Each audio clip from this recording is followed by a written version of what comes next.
All right, the button has been pressed and the light is green, which means we are all set and ready to go for another episode of Super Robot Sundays here on Sound Goblin Gaming as we continue our playthrough of Super Robot Wars 30. I'm, as always, Bograt. I'm the Krampus. I'm Shiv. I'm Hunter Green. And I'm Vincent.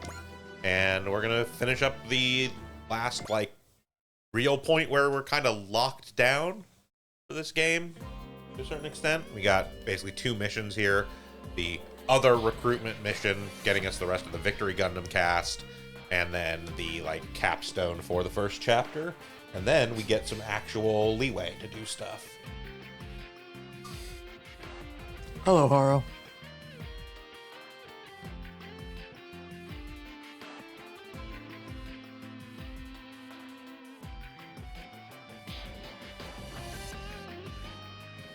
He's not. You are correct. Yeah, you're 100% correct.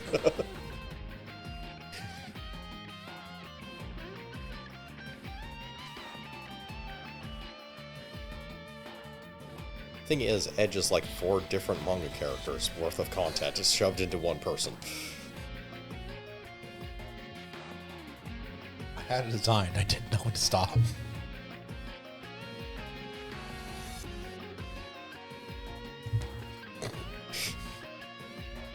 So what you're saying is this is as Bishonen as possible?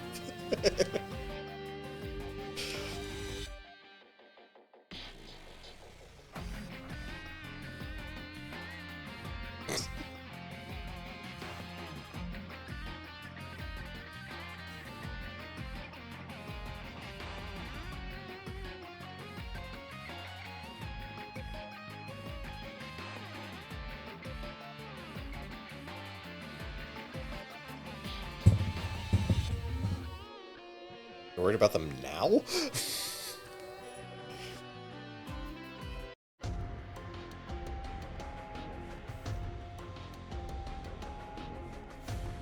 We designed the bridge of this ship to be as useless as possible. I was gonna say, I can't figure out where any of those things are supposed to be. There are places for you to sit while the ship largely pilots itself and does everything. You know that old 70s idea of conversation pits? What if we add 4 of them, but each only holds one person?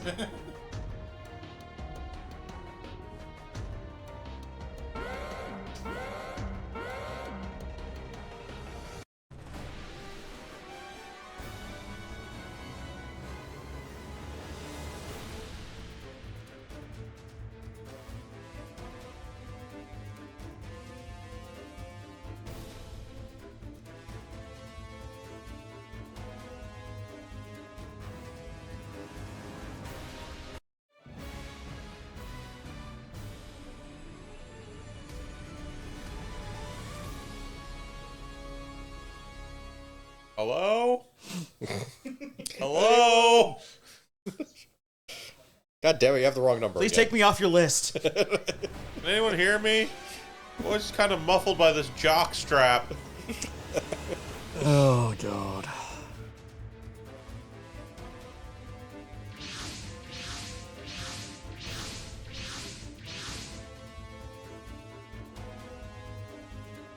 They should put that name in quotes.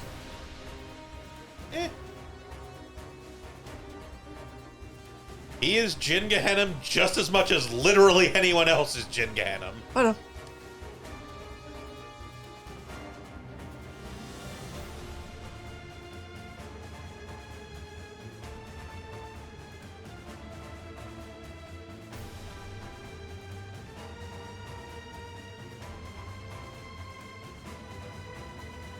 The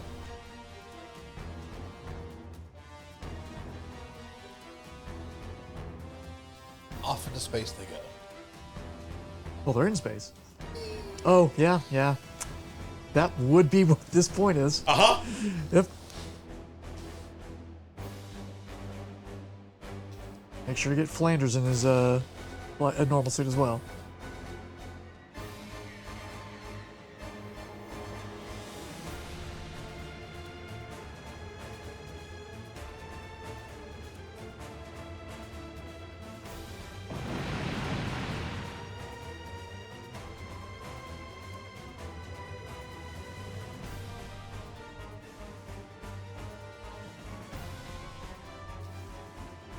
Yep, no one was in that block. No chance. There were a bunch of kids in that walk. Did somebody lose a baby? And a dog.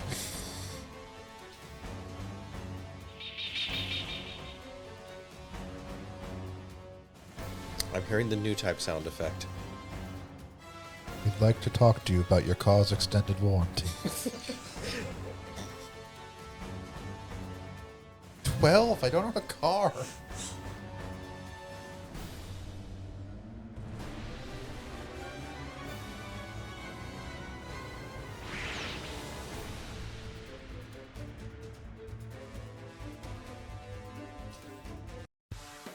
I'm just at the Shrike team who will shockingly not die in this mission. None of them died in this mission.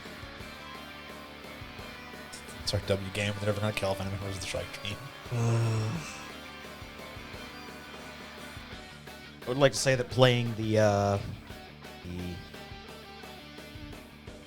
Shin Megami Tensei Overclock Survivor has got me reflexively checking the numbers over their heads.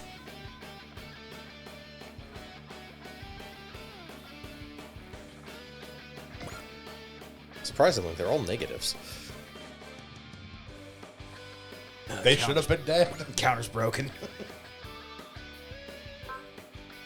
Okay, well, go ahead. Do you know how spirit commands work? Things you've already used on previous maps? I didn't necessarily use them on previous maps. No, but we have used them on previous Yes. maps. Like, now that you mention that, I think actually one or two of those Shrike team members are dead at this Yes. point. Yes. Yeah. One of them literally dies when they're launching to space. Yep. Holds the ramp up and gets their cockpit kicked in. Yep. That's the second Shrike team death. Yeah. Yep. The first Shrike team death is getting punched through the cockpit as they're trying to fly away on their jet, like big transport jet that is all onto rails on the side. Yep. V-Hexa. Yeah, got a V-X and a couple gun blasters.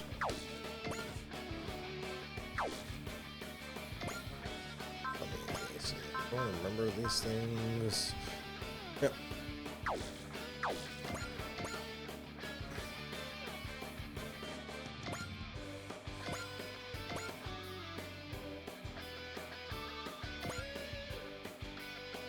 She's still alive.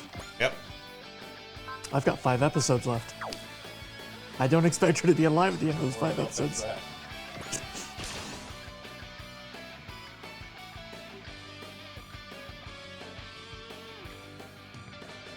That is correct. The Strike Team is like nothing else they've ever faced. I mean, you say that, they are highly effective. It's a different experience each time because there's one less member. The Shrike team gets shit done. They just also die. Yep. As long as you can constantly reinforce their numbers, they're an effective unit. And almost every time they die intentionally. Why is your longest range weapon the Vulcans? That is a good question. That is usually not traditionally a long-range weapon.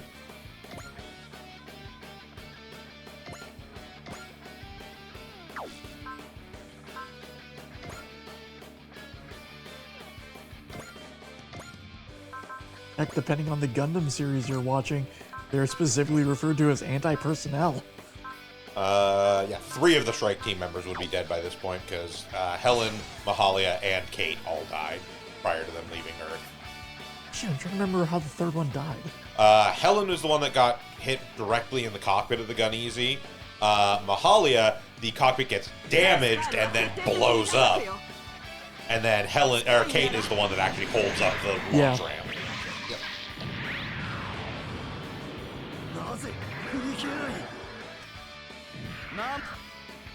Yunko doesn't even die in her mobile suit. No, she gets pumped by a bomb. She is just literally basically standing directly next to a bomb. Yep.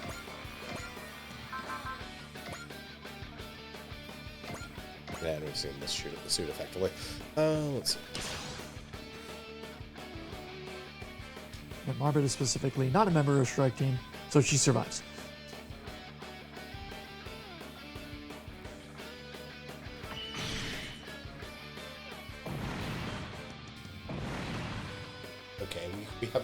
We already get a bummer. Yeah. Yeah. Helen is the one. Helen is the one that jumps down onto the Tomliot to fuck it up and gets punched in the cockpit Yep. as the Tomliot goes down. Mahalia is the one where when they're at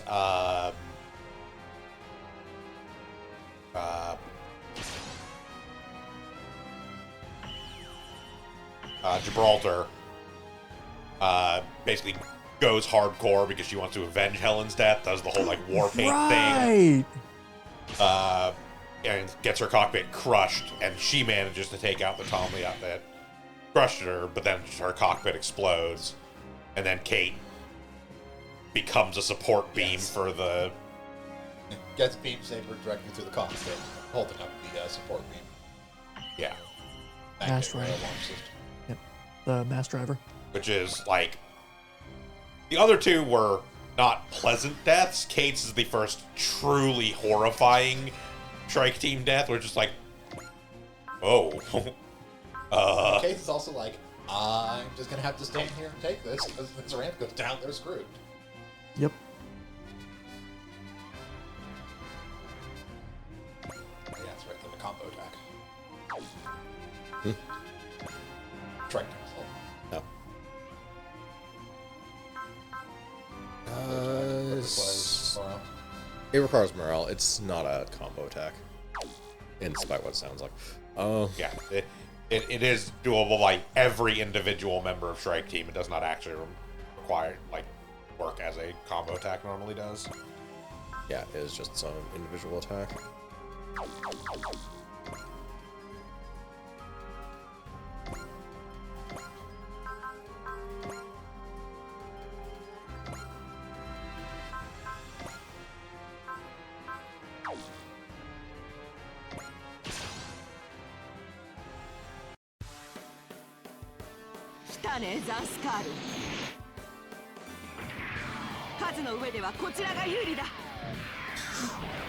One less hit each time.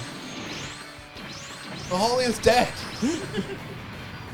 It's been over this.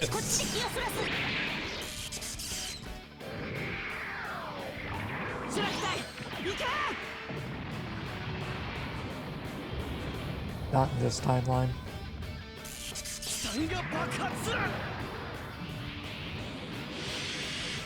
Glad you had enough time to say, "Oh no, my machine's about to explode."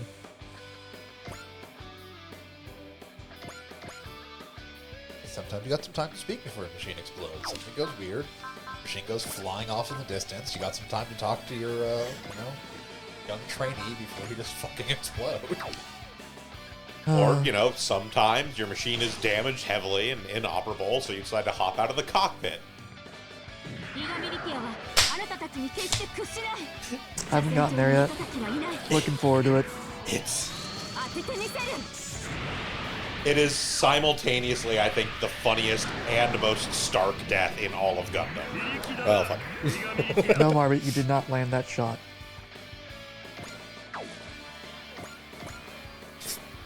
It's fine. It is.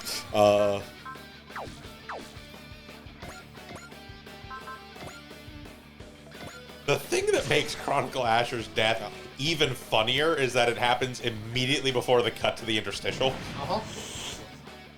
It is literally like, slap, camera keeps Keep going. going. Cut to the Victory Gundam curtain little... break. Yeah. It's like...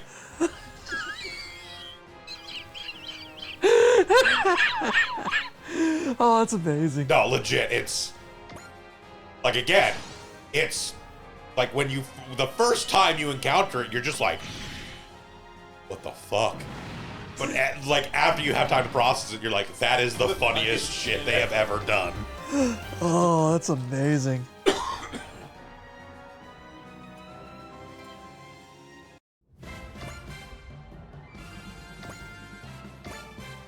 Okay. We can Everyone start else. this. Yes. Literally everyone else. 10 units, more effective than what's already on the board. Yep. So we do need to specifically defeat Chronicle with Uso. Yep.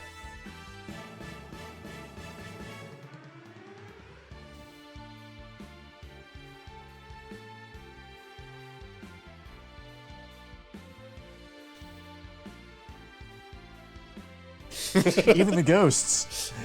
There aren't any ghosts. They're all alive. This is a better reality than the one that came from. Like, Fair. literally, we saw two of the I'm ones that aware. were already dead talking earlier. I'm aware. I'm just saying they're ghosts, and people can see ghosts in this reality. They have mobile suits. We literally saw them attack. Yes, the ghosts are in the machine. machines. This is not. We're only gonna deal with one machine ghost in this series, I think. It's like, this is UC, which is canonical. This shit happens. Who else do we have before the Phoenix? Besides the Phoenix. Because this is narrative. There's absolutely a ghost inside that mobile suit. Yes.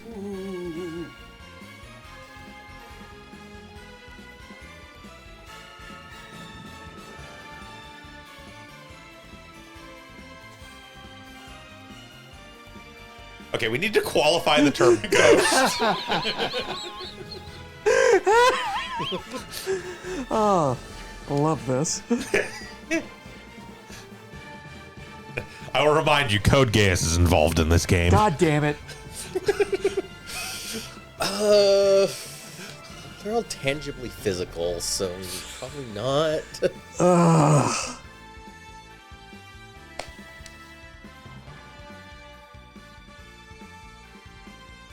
I mean, that's not wrong. I was gonna say, she's 100% correct. Except we're not Fetties. I mean, the Fetties are here. Yeah. Yes, they are. Yeah. The Dreadstringer is literally an EFF ship. Oh, okay. They were at the EFF Military Academy 30. Ah. They follow orders from Commodore Wilkes of the EFF. Who had you bigger now? Okay. They were just given essentially independent operation. They're an autonomous corps, but they are an autonomous corps of the EFF in much the same way that like Londo Bell is. Also, I may have misunderstood something, but Gomez, the captain of the Reinforced Junior, is actually still EFF. Yes, Yeah. he's just EFF that has essentially gone Rogue. Yeah. ostensibly AWOL, except it's a very intentional, like he is supporting the League Militaire and the Yeah. Federation is just looking the other way. Yep. Chronicle. But yes, the Reinforced is also a Federation ship. It's just a Federation ship that the captain happened to be like, no, we're going to go fight with the League Militaire. And the Federation is like, well, we're not going to tell you no, but we're also not going to, like make it your officially official sanctions mission. anything you're doing. Because officially the Federation doesn't oppose the Xantharian, but it's dumb. Because the Federation at this point can barely manage their control over Earth. They are just completely unconcerned with the Earth sphere. Yep. They have, at best, a tenuous grasp over just the fucking planet. They do not have enough, like, effort or interest in trying to also why maintain there was control over. little no resistance to Zan's characters coming onto Earth already. Uh-huh. anyways. Yep. Basically.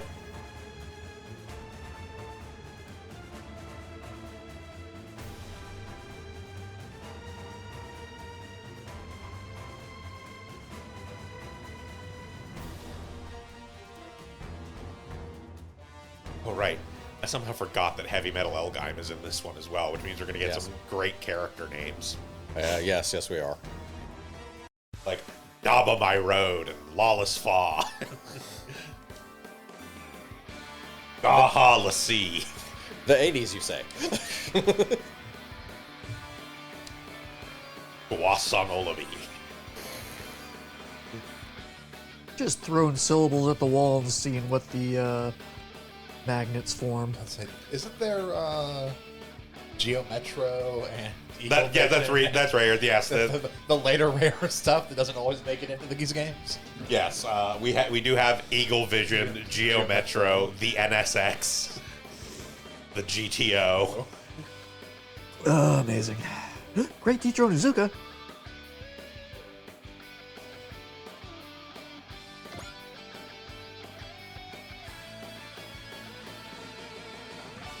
Alright.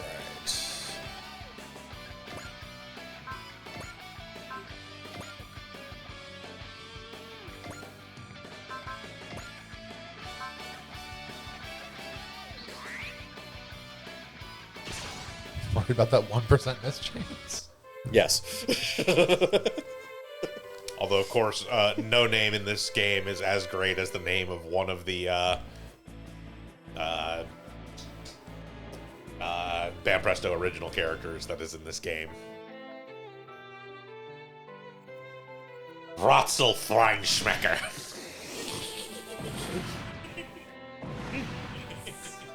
Okay. He's got a fine schmecker indeed.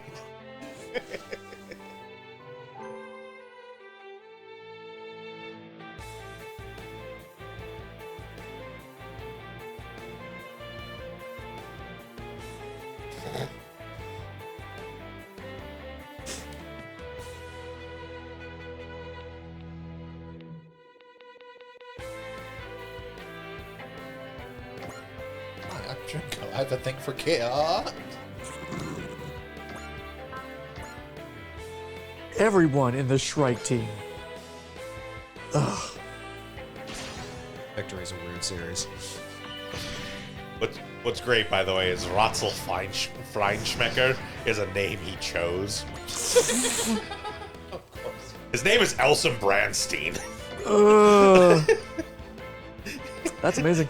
Rotzel Freinschmecker is an alias. So nice of a fodder to act like fodder. If I find a few schmeckers in my couch cushions, I can get a soda from the vending machine. Fine, we'll have plenty of opportunity to talk about Rotzel Freinschmecker because he's like the one Banpresto original that, well, he will banish Vince from the house if he doesn't use. I thought that was someone else. Well, he pilots the horse. Yes. Okay. Yes, Rotzel Freinschmecker is Sengar Zomvolt's best friend, who is the other part of Real Men Ride Each Other. Doesn't he also have Trumb as his? Yes, Trumb is his theme, which is the single greatest Super Robot Wars original song. And responsible for the Trumb override meme. Yes. Because in the games that he originated in, There was a bug wherein no matter what the circumstance, like the priority of what music will override others, it's supposed to be like, oh, if you're fighting like a boss, it'll always be the boss music. If you're doing this, it'll always be this. Trumb overrode every piece of music in the game, Amazing. and people, it's one of those ones where people thought it was so funny and loved it so much as a bug that ever since then it's been an intentional thing built into the games. Ah, like Gandhi. Alright, now to continue. I love when devs embrace that stuff. Sure. I think it goes fine. Yeah. Yeah, Red 5 I'll actually be using. The only reason I was killing people with Shrike earlier was to make this go faster, or the Shrike team earlier was to make things go faster. Fair.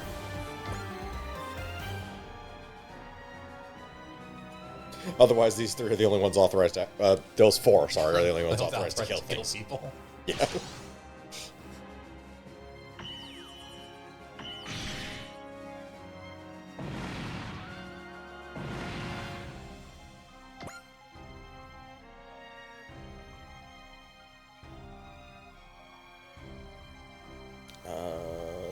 This probably won't kill even on a crit. Or I can pretty much guarantee this won't kill on a crit. Still tone that down anyways.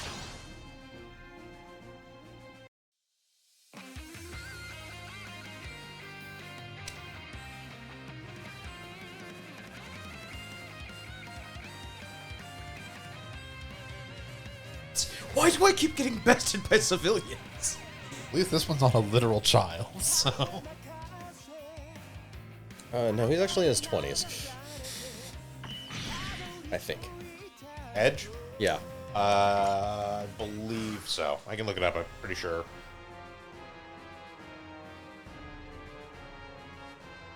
Okay. Pretty sure K is too far away to do anything.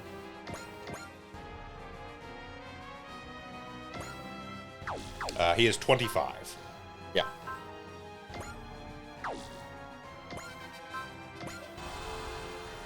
Not quite analyzed.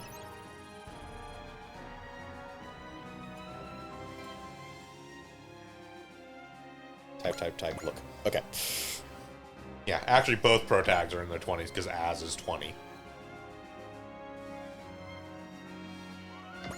So both pro tags are older than at least half the cast. Uh huh.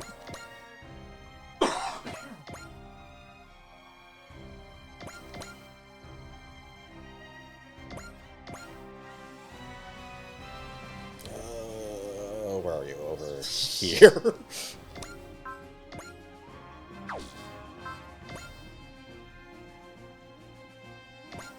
Whee! I'm helping. You sure are. Like, I was gonna say he's at least definitely older than pretty much any of the Gundam characters, but then I remembered, like, no, actually, in this one, based on the Gundam series we have, they're actually mostly older. Oh yeah, huh? Uzo being the one exception. Uso being the one. I mean, Banagher also. Oh, yeah. Banagher, even because it's narrative Banagher, but I think that still makes him like 20. I'm trying to think how Sounds long, about right. how long there is between unicorn and narratives. Not that long. I mean, I can go look it up real quick, but It would be an older Banagher. it's at least like a little while after. Yeah. Alright, small. But like it's CCA Amuro, it's CCA And like Amuro. Banagher was already he is 17 in narrative, so he's still young, but he's not like Oh, wow, that's... He's no longer because he was complete, 16 in Unicorn. Yeah, so I didn't realize it was that close after. I thought it was a few more years. No, it's like the next year. like the events of narrative start before. Well, yes, the events of narrative start with the development of the UC units, Yeah. but the main events of narrative Events are, take place shortly after Unicorn. a little while after, a few months after.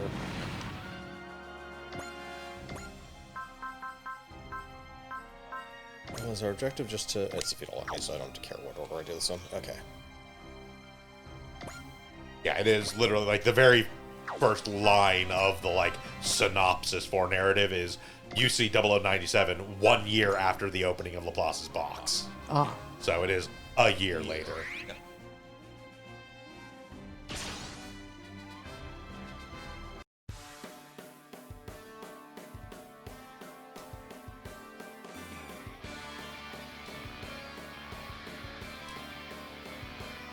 Came willingly. Yeah, we've got like Uso and we've got the Zeta folks show up later. But then it's like CCA, Char, and Amuro, and then narrative where like, yeah, Banagher is gonna be there, but he's 17, but like Yona's 25. Yeah. Like Well, that's because the Dublin colony drop happens during the start of narrative. One of the colony drops happens during the start of narrative. That's the original one. That's the one that hits yeah, Australia. because They're they're from orphans they're from- from Australia. yeah. Yeah, they're orphans. Or they're kids that were orphaned from the first colony drop.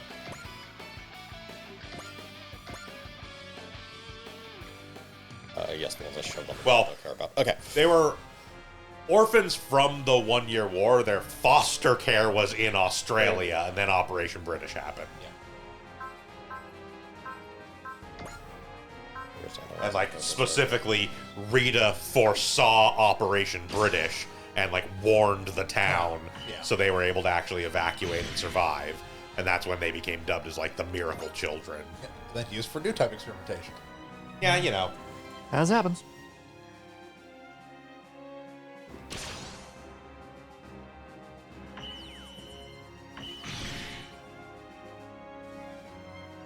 Look, their Titans are from the government. We can trust them.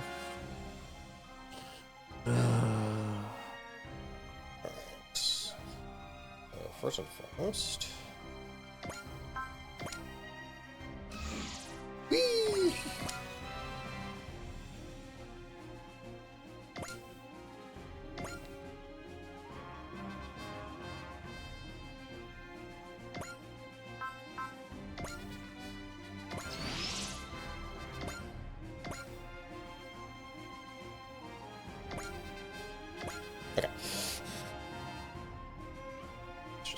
stuff off.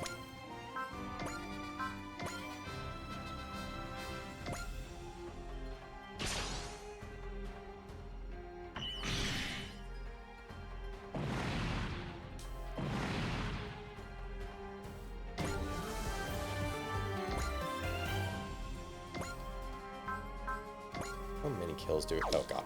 Okay, 48 more kills. Yeah, they're starting characters. They don't start with kills. They do if you go the other route because they'll have actually. Yes, You know, but yeah, the it's- space route, so they're a starting character. Yeah. Okay.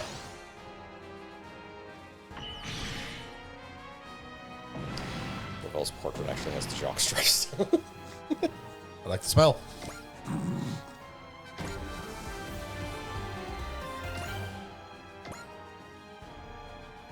Ah.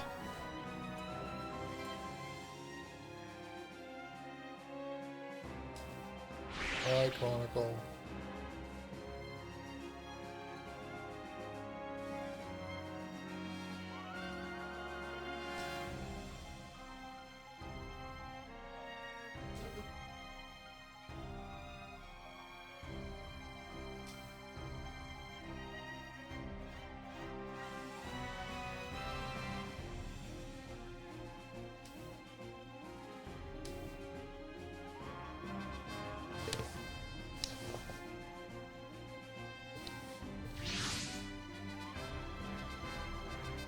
Trying to remind myself again because I still have not actually seen Narrative. I did read Phoenix Hunting, Yeah. but Narrative is Different. quite different than Phoenix Hunting. Yep. Not the least of which being Phoenix Hunting actually takes place before Unicorn. Goes to after. Yeah. Also, there's no such thing as a narrative Gundam. Correct. The Nerd Gundam did not exist in Phoenix Hunting. Hey, let's just start Jigen. It was created for. Yeah.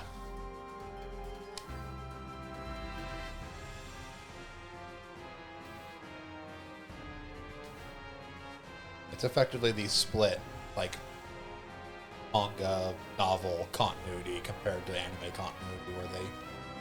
Well, that's the thing, is that for the most part, Unicorn, the like animated anime Unicorn, Yeah. was pretty accurate to the like manga Yeah. and like the story. Just Phoenix Hunting for some reason got Got wildly changed. yeah. Effectively, the core concept got used and then turned into its own thing. To an extent. I mean, a lot of the basic story of Phoenix Hunting and narrative are the same. It's just like it's set because it was like 6 months before the events of Unicorn originally in Phoenix Hunting.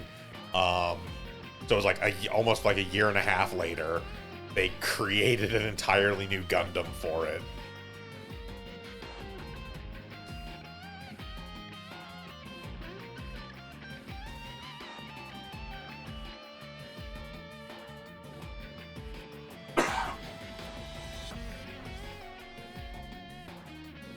Feels like part of the changes were done so they could do a kind of conceptual lead into doing future UC stuff. Yeah.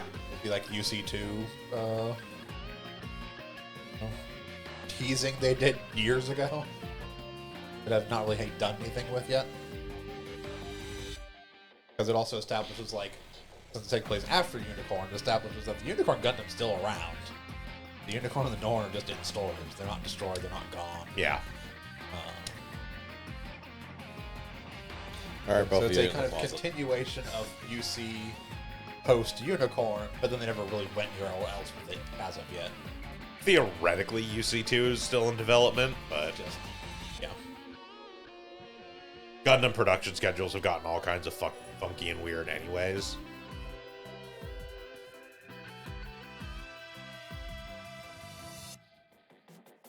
Like, they've definitely been starting to Spots open up all the time. investigate alternative like production funding, since they're doing a lot of work with like Netflix now, between like Hathaway and Requiem and all that. Like they're getting more into that and less the more traditional, like, you know, we're funded by, Yeah. you know, out of our own company budget, and we do theatrical releases and yada yada. So the reshifting of that whole thing also means that it's likely that they're having to reconsider how they would, you know, produce and like put out any sort of anime at this point. Yeah.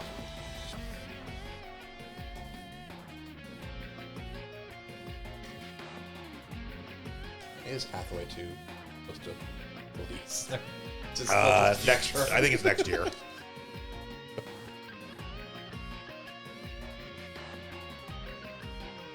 First Hathaway movie was fantastic.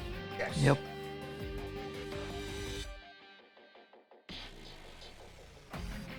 Contains one of the best / most horrifying examples of a mobile suit battle occurring in the city.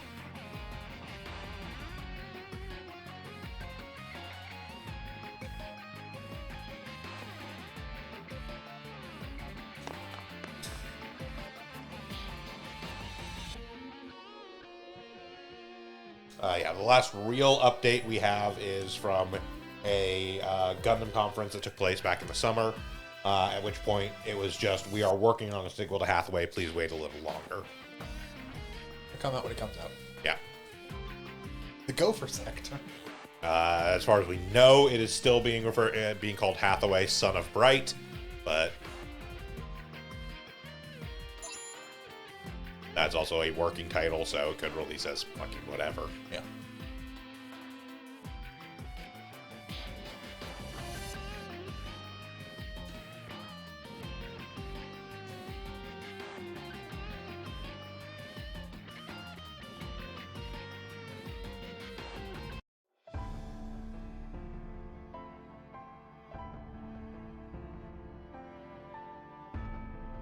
Oh boy.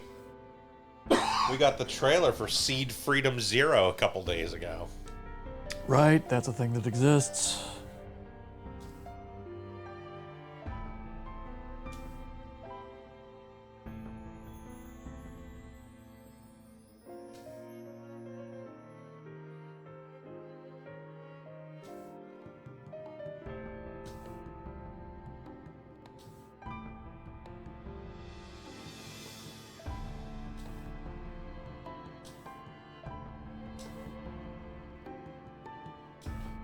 We did also actually get the 4th and 5th DLCs for Breaker 4 a few days ago.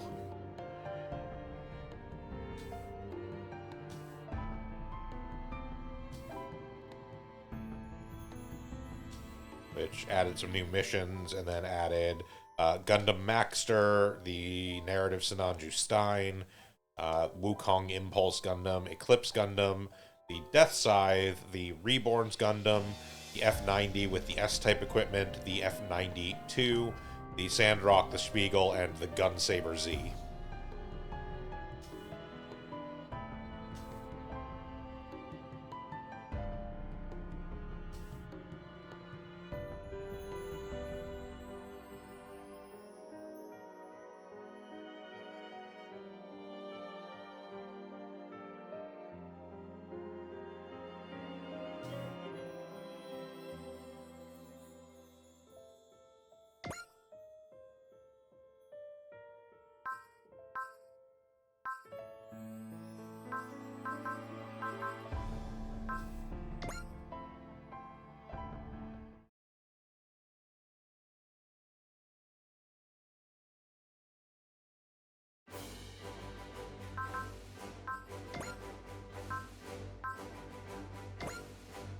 Here, it's not a... Nope, not quite.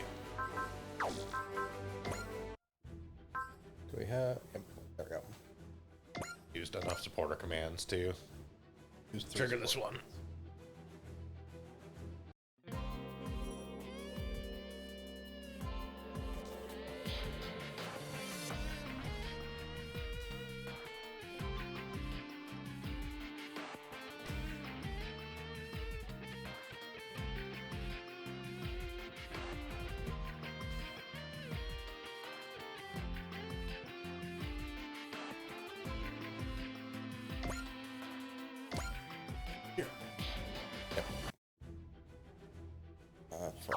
I remember, if it is like that doesn't stop until you get like 50 supporter uses. So Yeah. yeah. Continue to use supporter whether we need it or not. Pretty much. All right.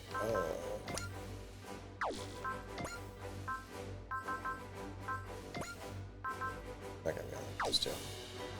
Only have 2, so. I'm chain around. Yeah.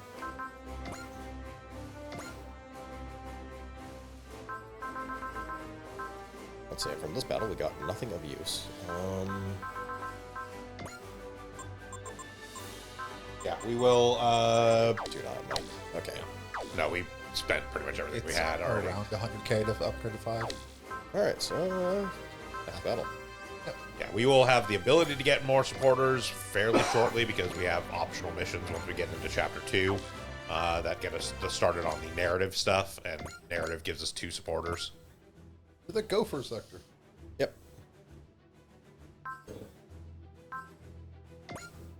Free for all.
Okay, so we have all these countries here, and they're all interspersed with each other. Damn, that's a sweet earth, you might say. Round.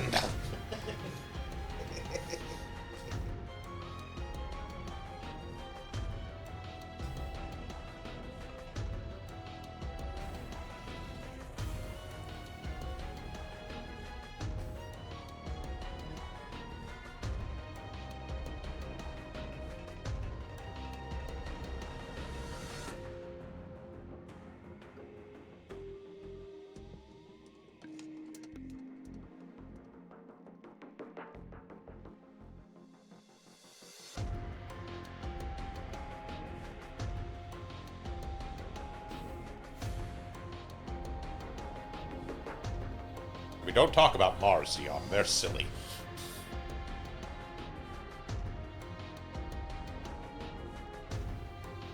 Didn't they steal a design for a mobile We suit don't whose talk entire about like them. purpose was to be like extremely modular and have various different packs you could put on it for different situations, and then completely remove the ability to actually equip any optional module packs?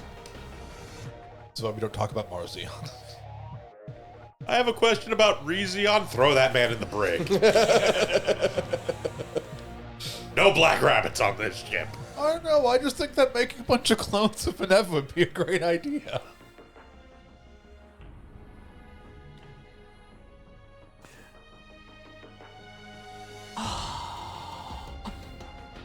They just very slowly walk over to that man, take his rolling chair, and push it out into the hallway. The minute. Is that secretly Glemmy Totem? He's sneaking here and trying to clone children again. No, it is I, Blemmy Froto. Quinto Bloaco.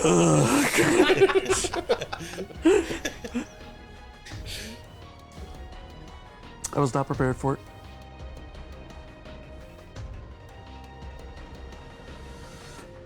Sexto Bussy.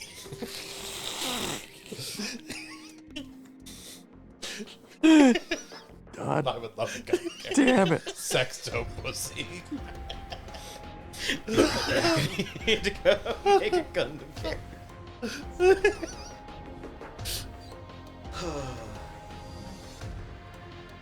We'll make a pilot in Overworld now.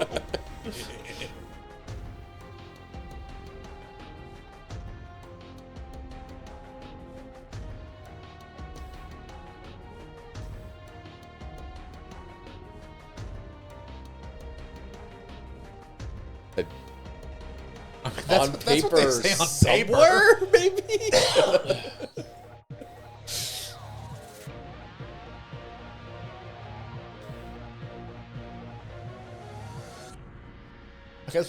That was Xeon Daikons.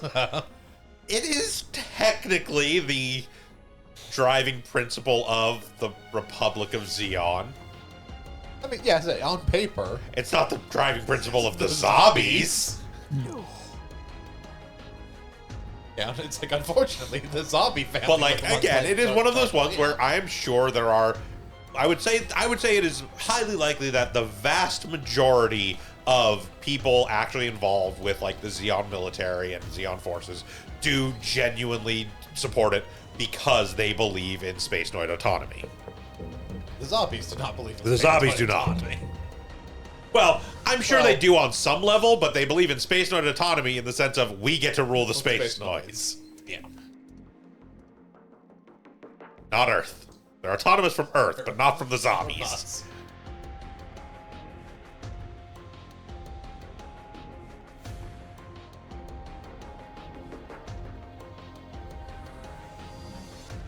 Well, aside from Dozel, who mostly just kind of got trapped into it because his family sucks. Yeah. Reference to Family Dog actually cared about Soldier's Command. Yeah.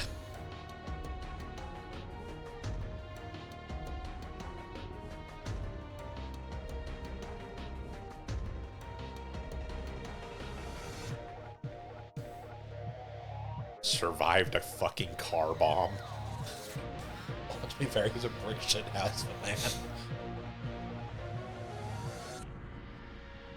He tanked it. Tanked it well. Yeah. His brother did not.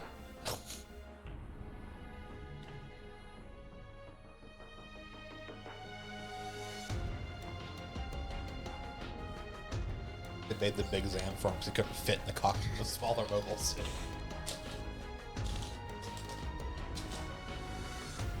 I mean, that's the thing. They didn't even make the Big Zam for him. He was at the place where they were making the Big Zam. It was about to fall. He was like, the rest of you get out of here. I'll hold them off. Yeah. the Did big- some fucking Benkei shit with the Big Zam. The Big Zam was a prototype suit that they were planning on just making a ton of to be a standard suit. Yep.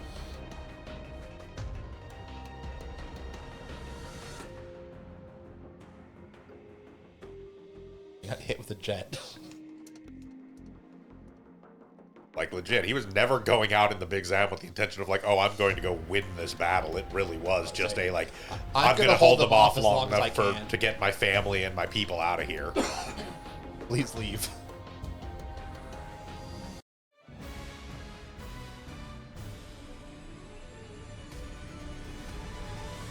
Not trying to whitewash the zombies or anything. I'll just say there's a reason why in all of, like, the G-Gen games, Dozel has the hero attribute. Fair. It's actually really funny because the like origin of that is quite literally from way back when the G-Gen series really first started. That was his character unique attribute, was the defense boost. And then as the series went on, and it became like that is just the generic, like, you get, you know, your character thing is you get higher defense as this increases in level. But it was always hero because it was Dozel Zombie's trait. And he may have been on the wrong side, but he was a war hero.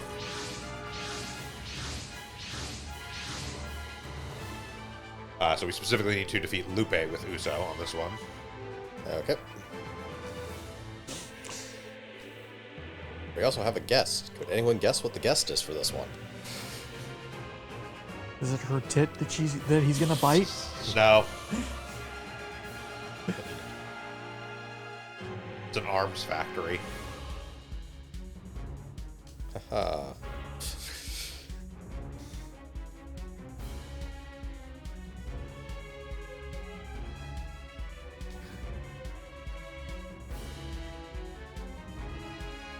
Need a tutorial on EXC. Like, again, it is nice that these are here because you have to assume that this could potentially be anybody's first Super Robot Wars game, especially given that this was the first one that was fully originally released in like an actual US release. That wasn't like an OG. That wasn't an SCA release that you could get your hands on. Well, we had US releases, but they were the OG Saga games, which are like the They're totally RPGs. different, Yeah. And if anything, this is probably more approachable than a lot of them, actually. Oh, absolutely. Again, a lot of the things we've discussed so far that are different between this and the classic ones are like just make it far more accessible of a game. Like not having obscure, weird SR point requirements. Over here, this corner. You can't fight. She can. I think everyone else is like, get on the ship. Or attempt to and fail.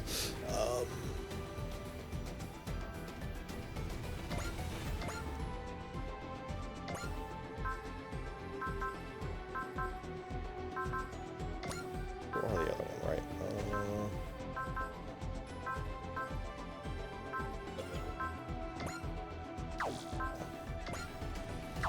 What are you trying to look at? Over here. Yes. That's for destroying. He does have a move increaser, but it's just he doesn't get any benefit out of moving fast. He He's wants just to be at 150 morale and kill stuff.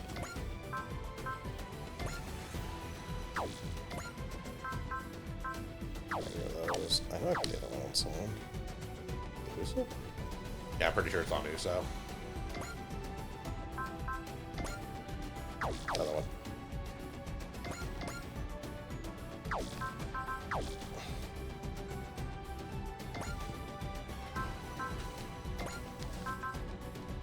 Yeah, credit game Credit meter. I'll look at Excel, so just move.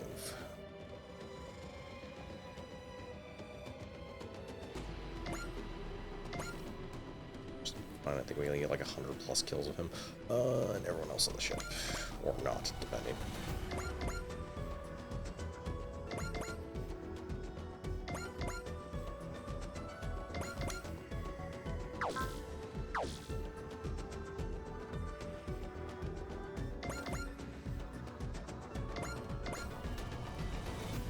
We need 50 kills on Uso.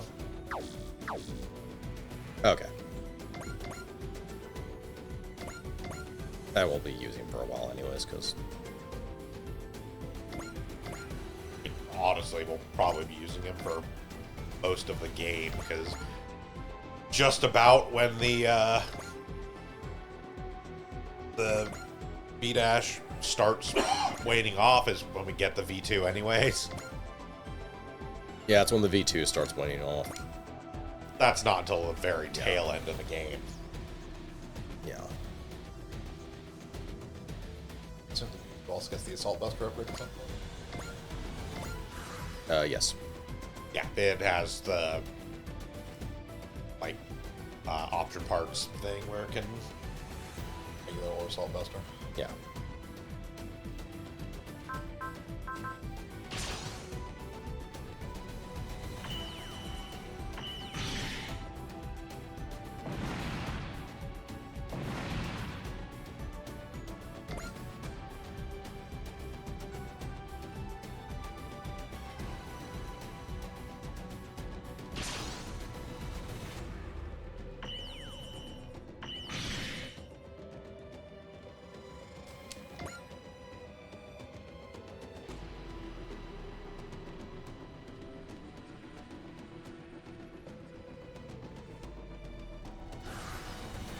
Like the big thing about it is actually a genuine consideration to make whether to use the base V2 or the assault buster because it's really not a straight upgrade.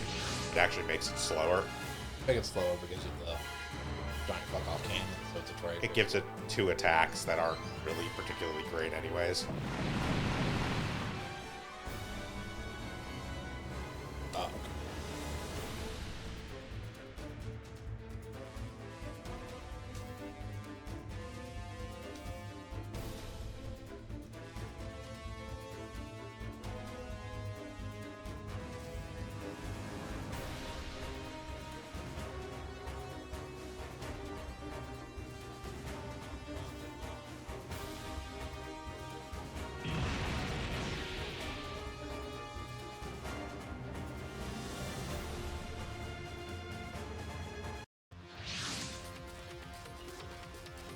Eject arm.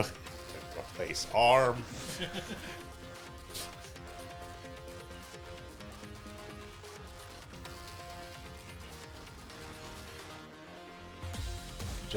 Just because it kept the beam magnum that its unit literally can't fire without destroying parts of itself.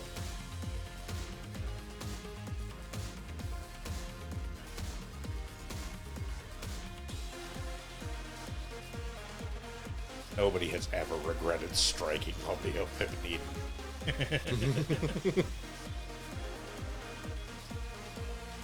Who is this mysterious pilot? Could be anyone.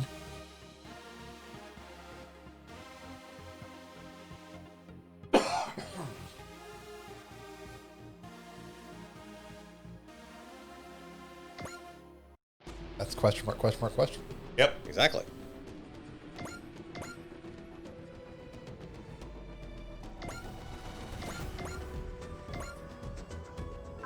Well, so soon, although I cannot hear it, plays the unicorn theme when he showed up. No, it plays the No, narrative it thing. played the NT. Oh, played that. Yep. That's why I was grooving out in my seat here. 'Cause I I guess love makes that sense. song. It's not the actual unicorn here, but God, the unicorn theme is good. Yes, it is. Yep. Fairness was the narrative for the game, actually.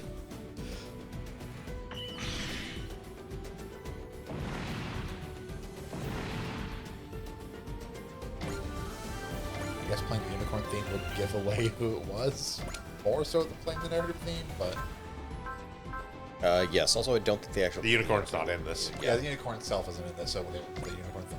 Yeah.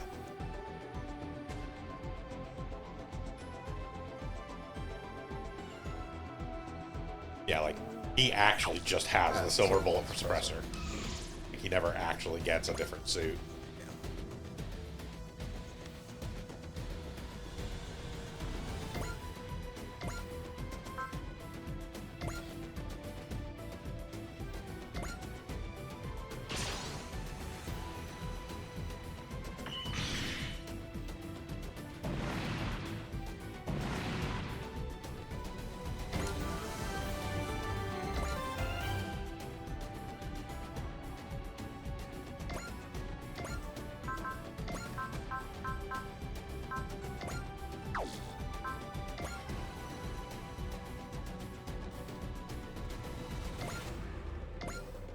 Where's what's her face in this drawing of people? Yeah, Gina? I believe it was. No, it's Lupe. Yeah, Gina's not here. Oh, that's like Lupe. Yeah, she's in one of the loads. I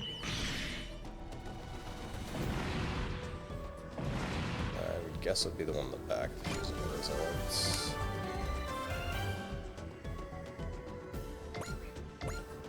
No.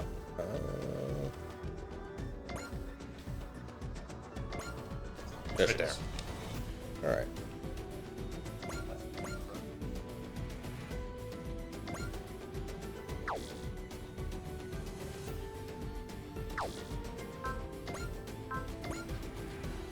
I have to move.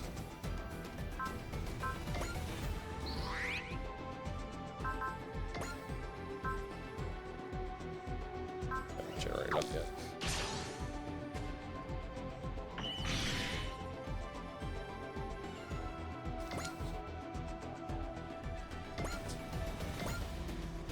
You guys can stay there.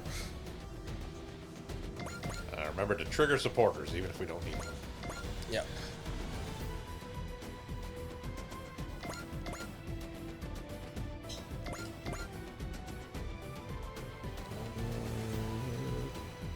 Run him. Yep.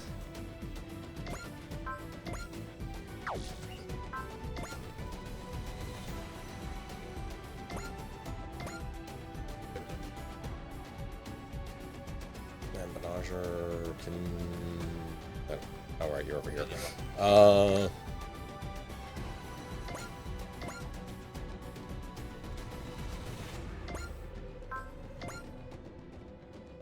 Alright, question mark, question mark, question mark. Could be literally anyone.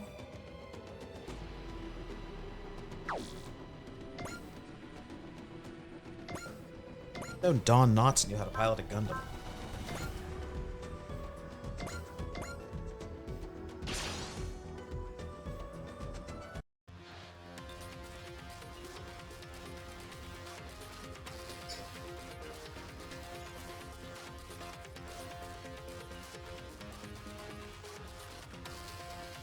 道を行くと決めたんだ。敵勢力を抑える。動きが違う。実はまさか。よくもやってくれたな。ここから先には行かせん。敵の方向はあっちか。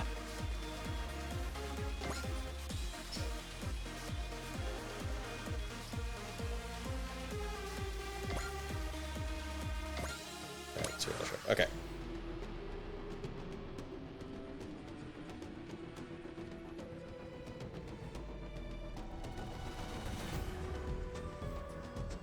Alright, so to watch this entire side make bad life decisions.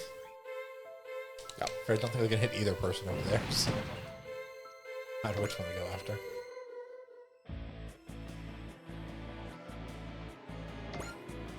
I think whatever weapon he uses shoots them down.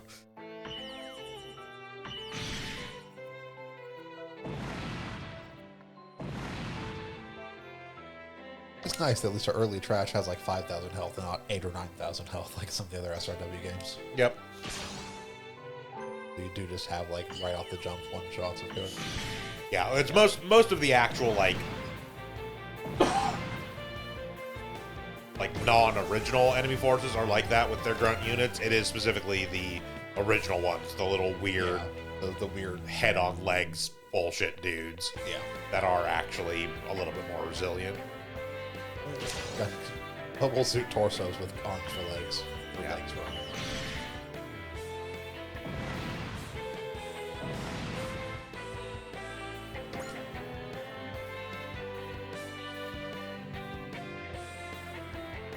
There's still other generics.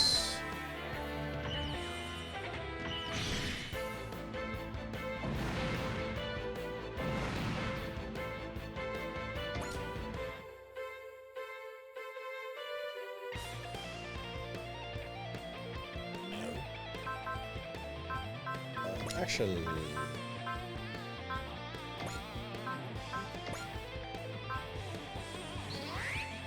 There we go.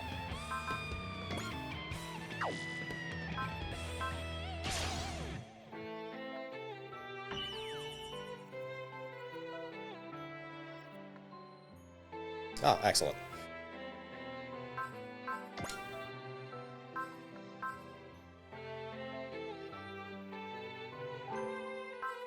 Let's see.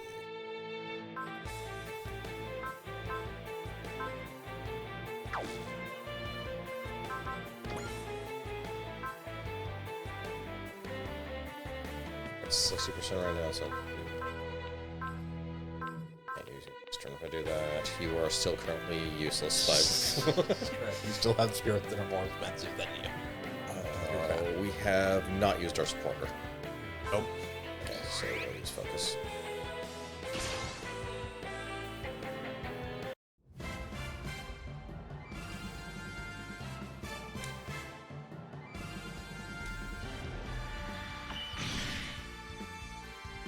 Oh no.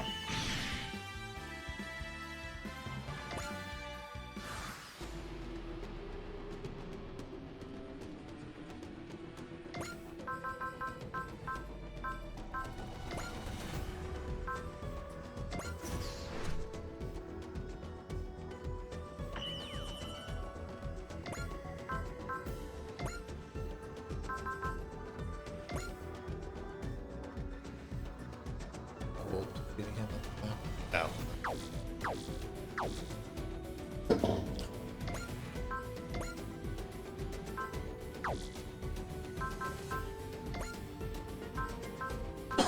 Weapon was 8.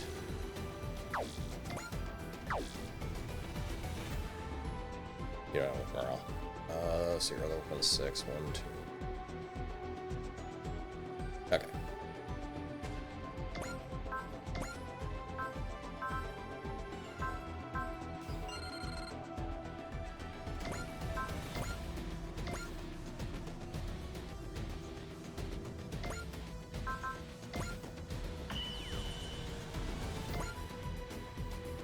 Get to do one useful thing. Sucks so We're gonna get to see you actually 気持ちに attack. ちらつかせればビビると思うなよ。I mean, it's not actually hard for him to attack.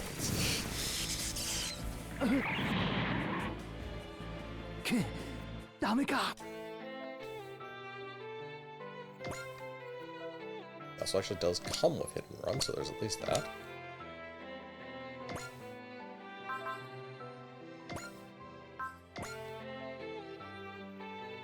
Okay, gotcha.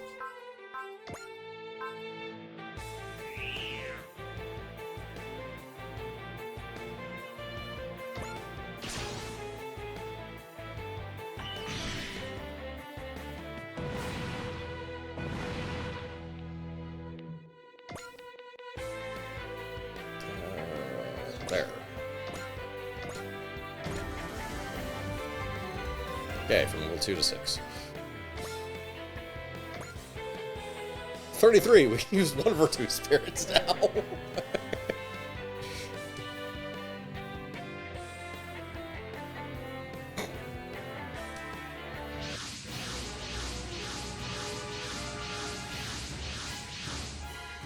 Okay. Okay.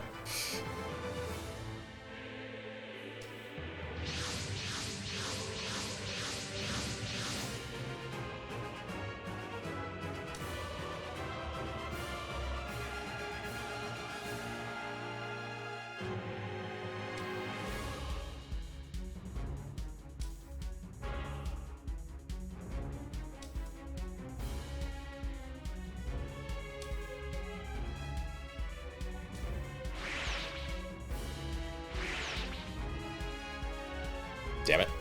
That's why I asked.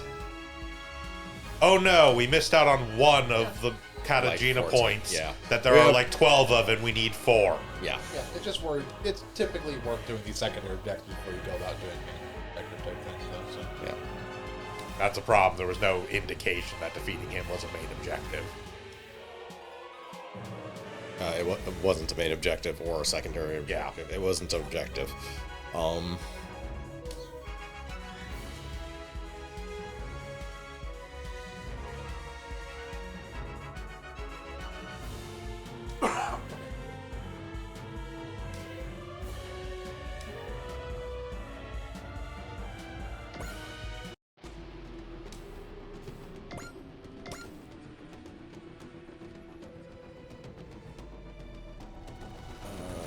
Okay, we cannot get there.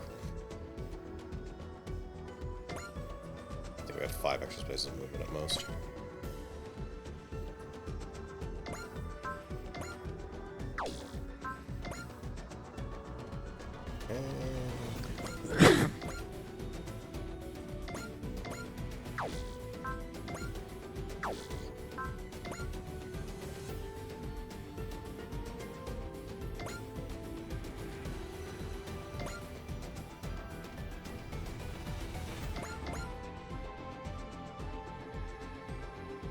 Yeah, we literally have 8 more possible Katagina points. We need 4.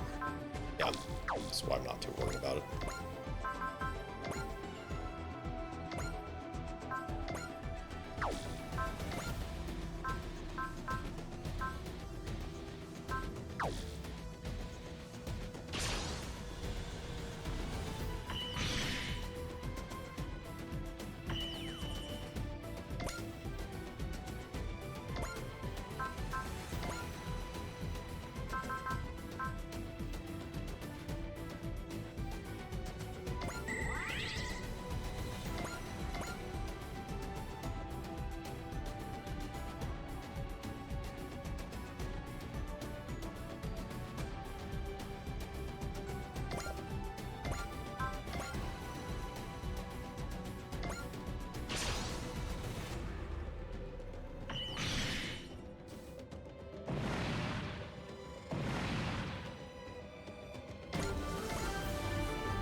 Destruction 6, okay.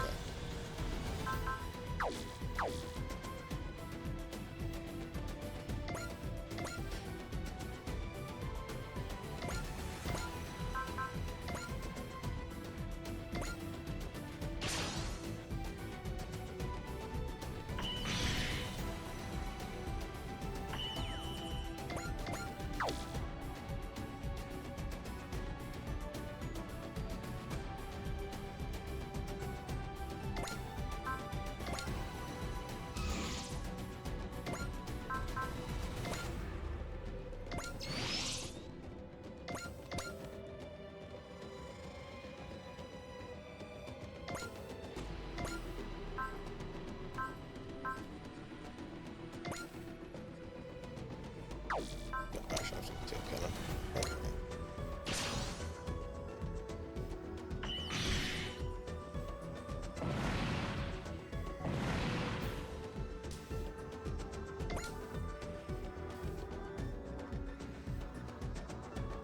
No one else really scared matters.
Imagine how much powerful a Wolgaru would be if they didn't spend all of their power budget on RGB lighting.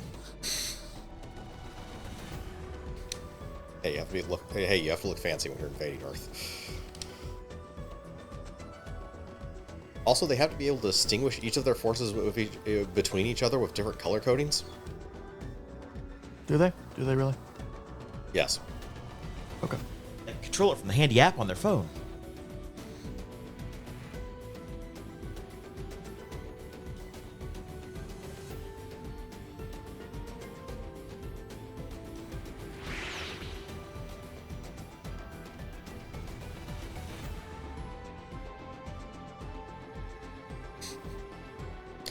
What was that all about, indeed? Because we haven't even started that plot yet.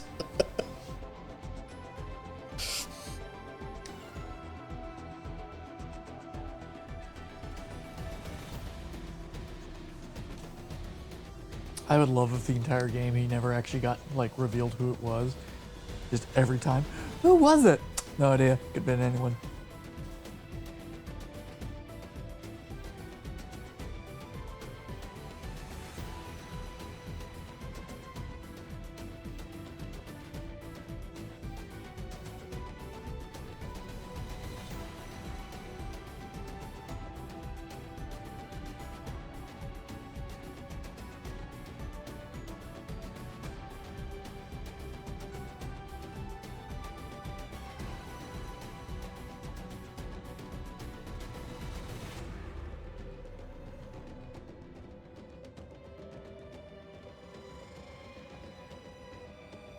I mean, it's not exactly the full game, but it does take until chapter 8. Yeah, it's literally the end. It's like the last narrative scenario with it. Yeah.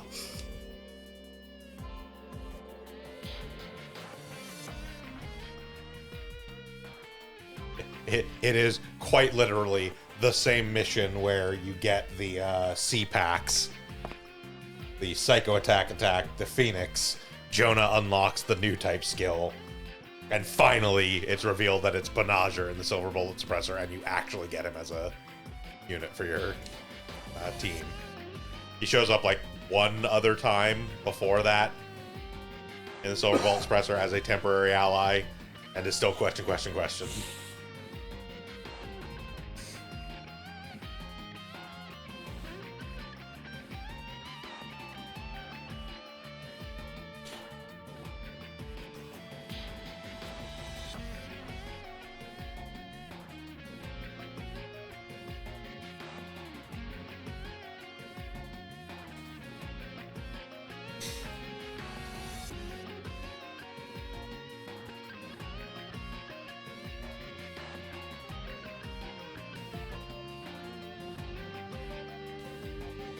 So does anyone else have a proposal for a team name? Hold on, I gotta look up how to type this thing again. Oh no.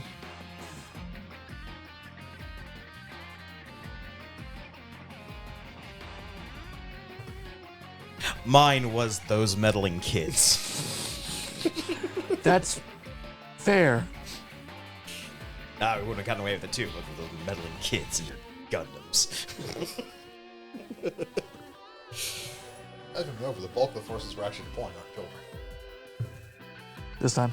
No. The bulk of our forces are still children, just not the Gundam people. That's true. Yeah. I was also doing the Earth route, We where literally- very much, yes. We literally do still get like Voltes and Combattler, which are both like 12-year-olds. Entire teams of like 12-year-olds. Okay.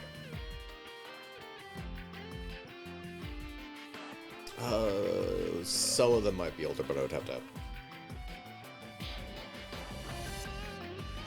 Y square or W square?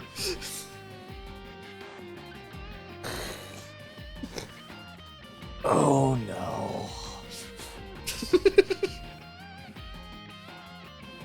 Okay, what's it translate to? Angry children. Yeah. Okay. Yeah, I knew it was children of some sort, but yeah, no. Works. It should be a U with 2 dots over Yeah. it, but You work with what you got. the font they use for this game won't display that character. Yes, we're the Wuthenkinder. Here's for elves.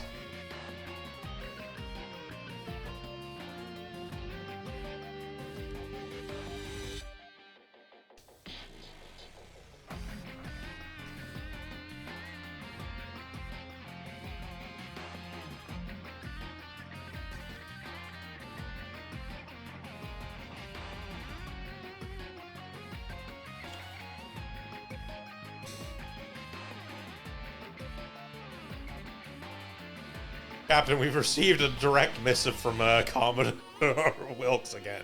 And what does this one say? Prepare the toilet. Oh, not again, Mr. Reynolds.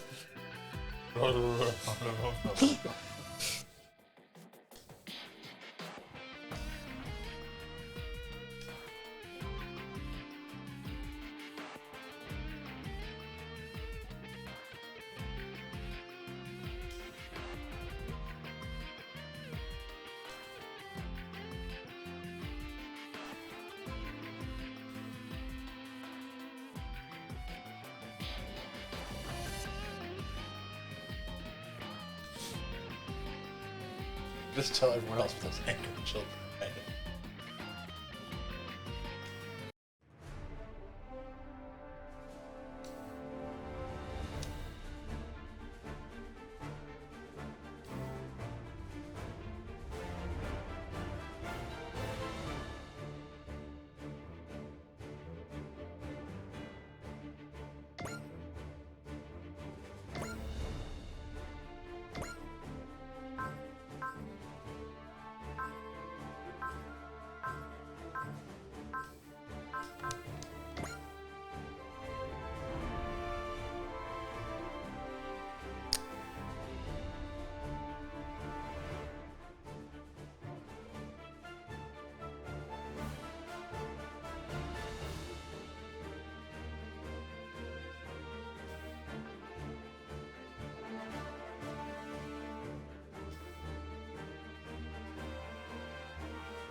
We didn't have the budget for it, but just imagine a Star Wars scroll.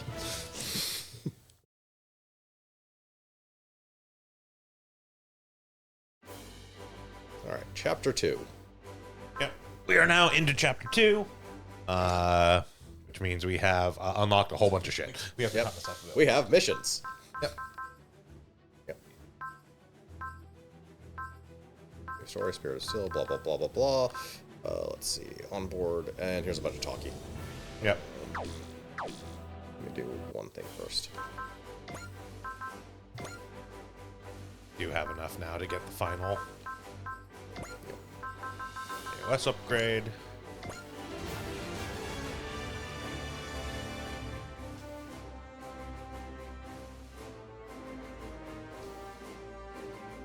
Alright.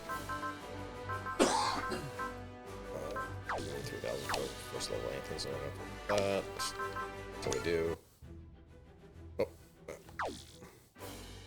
Let's get these off-board missions on the way.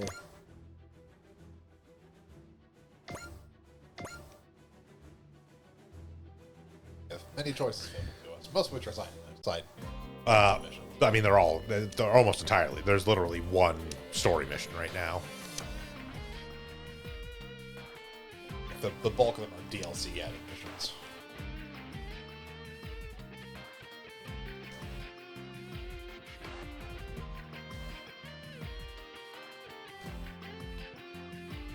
I think literally none of those are from the DLC, actually.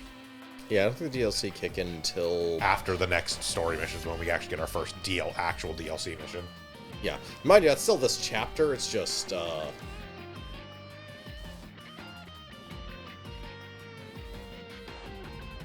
Yeah, looking at the list, those ones are all actually just base game optional missions. There's like the congratulations for 19 million one, which is not a DLC mission. It's just a... Most of those are Banpresto originals. Yes, the game shipped with like 8 Banpresto I know originals. They also added like a Banpresto original in every DLC. Yeah, but the game shipped with like 8 of them. Yeah.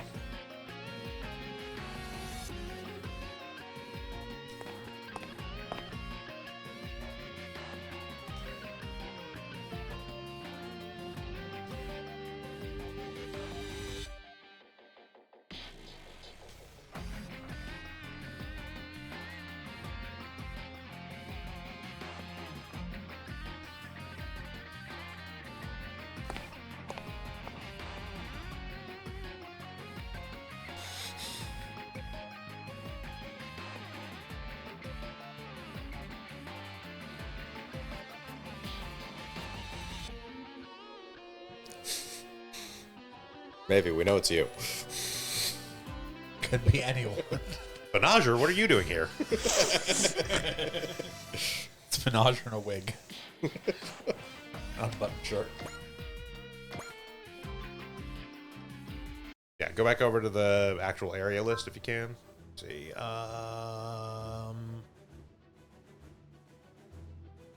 Yeah, not a single one of those is actually a DLC mission. No. So a new story is narrative. Spirit of Steel is SRX. The Congrats on 19 Million is just a bonus Bonus fight with the bonus fight thing. Dimension Diver is Dadarion, and Black Spectre is Gespennis. And then Phelan Bummer is more Team Rabbit stuff. Yeah. Phelan Bummer is not necessarily. There's two versions of that mission, depending on whether or not we do Battle Series first. Yep. Yeah. So that mission will change to a different mission if we do Battle Series.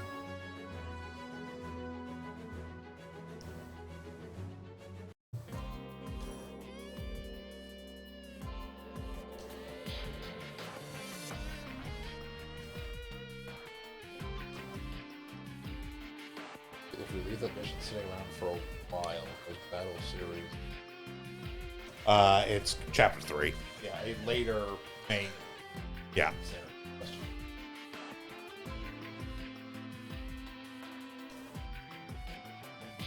There's no particular benefit to doing that mission later.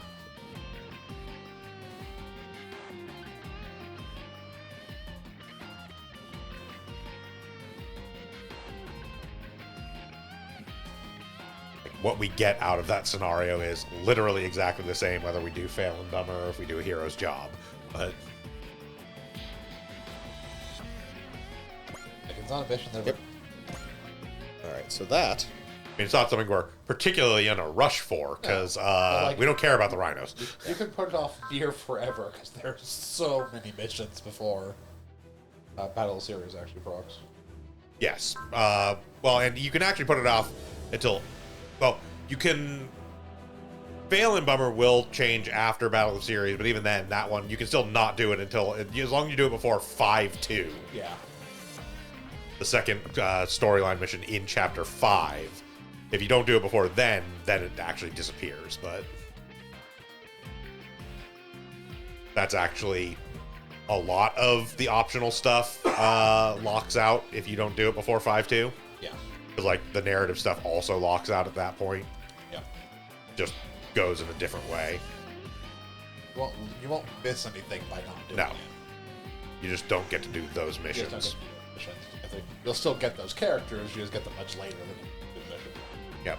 Typically, the only thing you miss out by the missions that get cut off are if they have secret Yeah. like that. Points or stuff like that, yeah.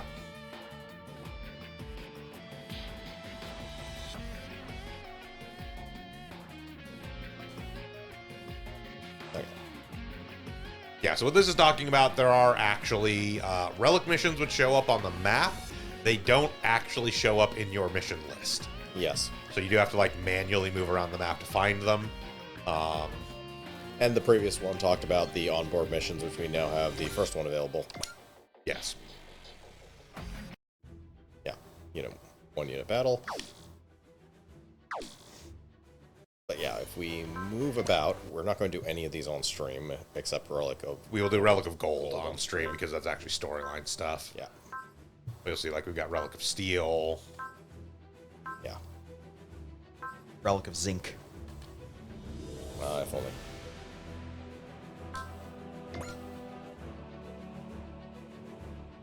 Relic of Pyrite.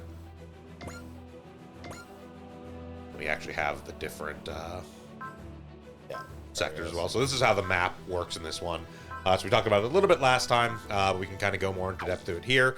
So yeah, this game is, for the most part, almost entirely like open directionally.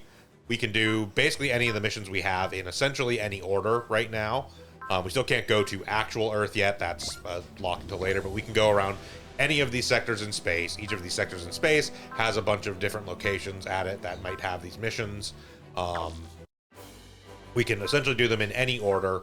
As I said, if you look at the mission list, as I mentioned last time, there will be stars next to ones that are actual storyline missions and will progress the actual story. Everything else are considered optional or side missions, but generally speaking, almost, at least this early in the game especially, virtually every optional or side mission actually has character unlocks hidden behind it. We get units for doing them.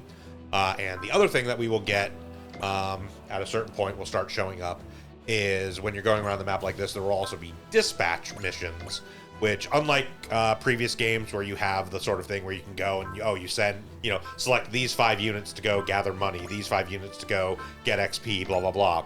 Instead, what you will get is there will actually be markers on the map here. One of these locations, typically one that does not have a mission at it, will be marked with a yellow exclamation point. If you go to that one and activate it, it literally just kind of pops up a thing that says, this unit and this unit got sent off on a recon mission. They both earned XYZ experience and some MXP and yada yada yada. Yeah. You don't get to choose who goes on those, so it's a little bit harder to specifically grind like in the past when we've had stuff where it's this particular character needs X number of score. We'll just keep sending them on the score mission. You don't get to do that as much, but they also respawn and refill between every scenario, including the relic missions, which the relic missions are also pretty frequent as well. So additionally, if you really need to grind a character, there are repeatable fights. yes. So if you really need we know we need X character needs X amount of kills before we do the next mission, you can't just do a repeatable mission and have them kill them. Yep. Yeah, credits is definitely the one we need next. Yeah, it's basically those two. Yeah. But yeah, credits is the line we probably want to go down next. Because honestly, we don't really need much in the way of pilot points. The experience boost is nice, but not super necessary. The game maintains a pretty solid level curve, but credits, as we've already seen, we are already short on, basically. Yeah, we didn't. The money we get from the DLC from this one is not enough. Other SRWs, where it's you can upgrade basically every single suit to level 10. Until halfway through the game. Yeah. This is you can get 4 or 5 suits up to the midpoint, basically. I will say credits do stop mattering after a certain point, but that's not for a while. You will never have enough power points because there's just the stupid expensive stuff. Yeah, but also at the same time, there's some units where it's I don't care about putting dash on this unit. It's dash is going to be the difference between it having a 5 move and a 6 move. Getting it up to a 6 move is still who gives a shit? It's still slow. It's all on that screen. Info, I believe. What are you trying to find?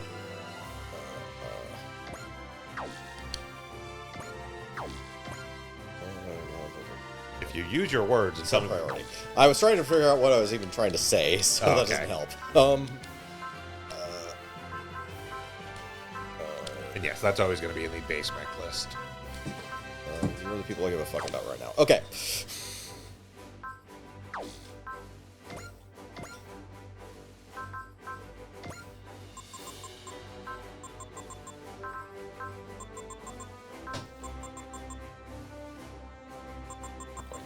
Yeah, not quite yet. Start though. I mean, you're gonna do it. You may as well Yeah.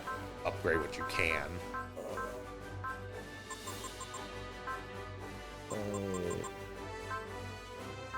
per. Slightly less for some.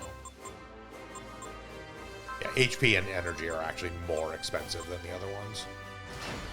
Yeah, something like that. Okay. Yeah. So I would say take a look around the map and see if we have the first Relic of Gold yet. No, I already did. Okay. I wasn't sure if you were actually... Yeah, that was part of what I was doing. Let's see. So yeah, we'll basically do... The onboard missions we'll do all. Well, also particularly, we're not actually, I think, in a place where we can really do that one-unit battle yet. Because you may notice... It is an estimated string of 86,000, and then we get a single unit sortie for that one. Depends missions. Like, we could do it, but it would be tough right now. Maybe. I mean, regardless, we'll do it off screen because there's no point in it. Let's see. Just to explain it, it is literally field 1 unit, fight a bunch of things. So, a new story is getting us. I would narrative. actually, Narrative. I would actually do the congrats on 19 million one first, maybe. It's a bunch of resources. Our strength is a little low to It do is a that much one. higher strength requirement. Yeah, I would go ahead and do a new story first because that actually gets us the other ship too. Yeah, that'd be great. And More importantly than, And two more support. honestly, more importantly than getting the narrative is getting the raw column. Yeah. They're both good because we're going. It's less the narrative and more the narrative's pilot because he's also the character, or he's also the Fenix's pilot technically. But Yeah, get him, Joe. Yes, in 80 missions when we actually yes, get I the know, Fenix. but I still want to keep him up to level. Like, we can do all the other ones and get the Banpros originals to use for now. Yeah. Even though we're probably not going to be using most of the Banpros originals Long term. on our main team. They are. good to fill slots over, like, Yes, they are. the random members of Rabbit Team. Yes. Yeah, like I will take like the Gespent over fucking Gold. Never hits anything because he can't attack. Pretty much. Can you make like one good attack per scenario? Yeah, you did one attack with them where we used a bullseye and snipe Yes. to use his weaker attack because he's not capable He doesn't have the effectively morale. attack most of the time. To get morale, I end up using better attack.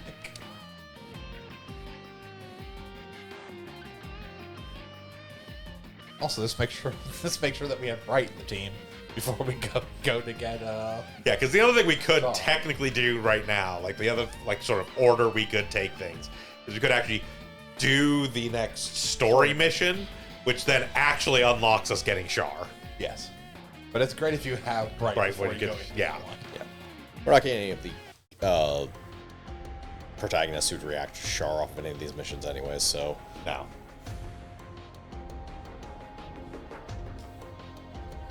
I mean, at a point, the bulk of the characters in the game react to Char.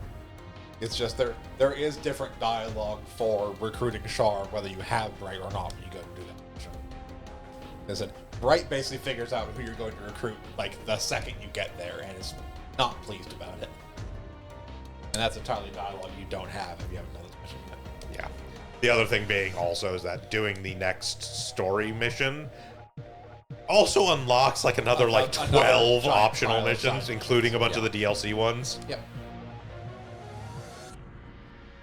which will actually start us on the chain to getting units we will be using for all of it because the Sakura War stuff does start in the first batch of DLC missions. It's also an upgrade for the Striker and the Buccaneer 30.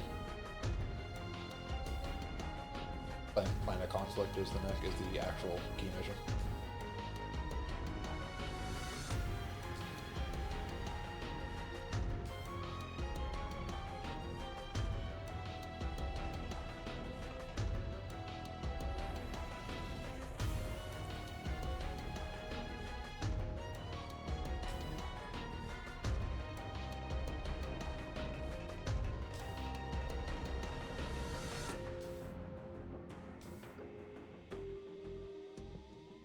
Yeah, doing the next key mission will actually open up the availability of stuff to get Ogami from Sakura Wars, gets Shinkalion, And none of the Daigengar. Chapter 2 missions have force timers on them. No. Chapter 3 missions have force timers. We can get Char, we can get Amuro.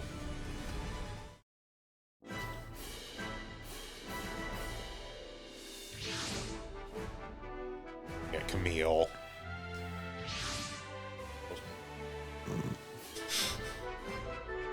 Get our first Ryoma. Get her one. Should get a Dragon Or should I Ryoma, get actually. her? Okay. Yeah, the DLC ones are actually the Getter 1, 2, 3. Ah, okay. Yeah. And I know there's both Shigeru Dragon and the Getters 1, 2, and 3 in here. Or what order we get them in. Because Also, after the next story mission, we get access to Knights and Magic. We get access to Ray Earth. Yeah, our list will more than double. We get access to Galgai, the start of the Galgai Gar stuff, specifically Galgai Go. Get access to Great Mazinger. Like, the next actual storyline mission unlocks half the fucking roster, pretty much. I expect they were safe to do that and the key mission after it. I think it's after the third key mission in Chapter 2. I think both the Chapter 3 missions have timers on them.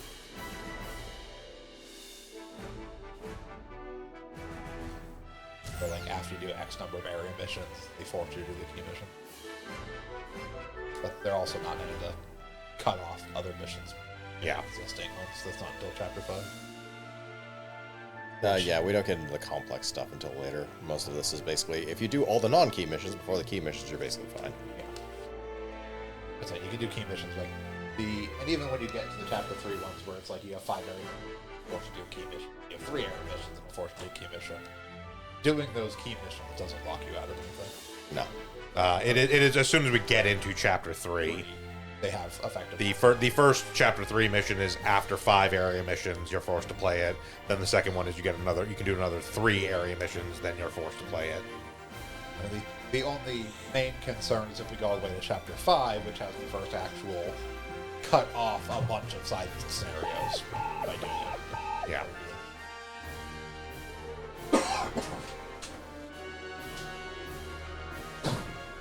Like some missions may change from one mission type to another because we've done certain key missions, but nothing gets cut off until Chapter 5. Yep. And they're cut off in Chapter 6.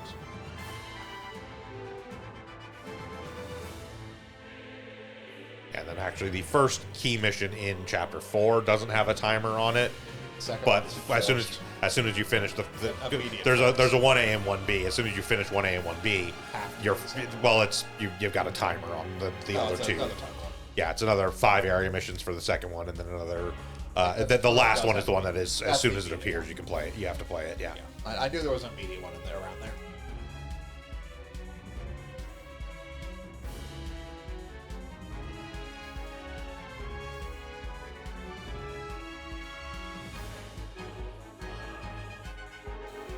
Yeah. Generally speaking, how it does is like Chapter 3 is actually the exception where it is all the key missions in Chapter 3 are on a timer. Most of the other later chapters are. As soon as you start engaging with the story missions, you get timers, but until you have the ability to do whatever optional missions you want prior to that.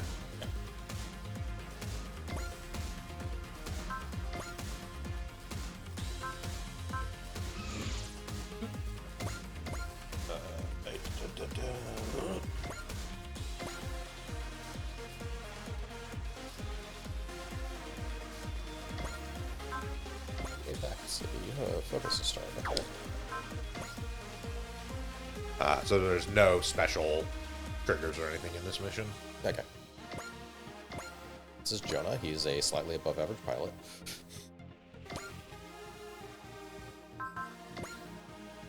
He will eventually unlock new type. Long Very after it eventually. really terribly matters. It's okay, you don't really need a new type for mini suits. It's okay. He's not also in a new type suit for a while. But new type is just flat bonus. Yeah, this is Super Robot Wars. New type is flat bonuses. That's true. We're not in G-Gen. There's no such thing as a new type suit in this game. We don't have an awakened stat. There are suits that you need new type to do certain weapons on. Yes. But what new type actually is just a flat stat bonus.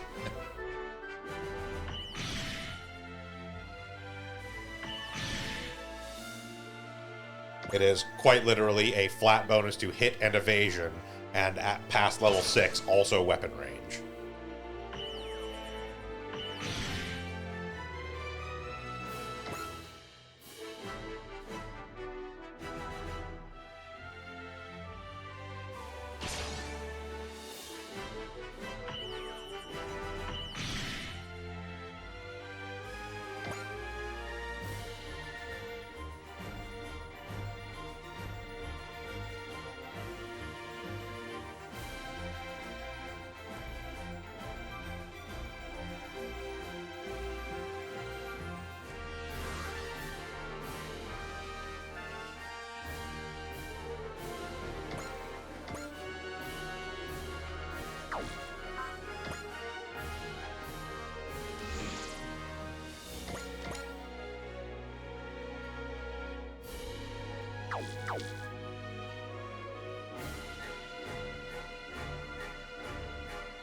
Not angry enough.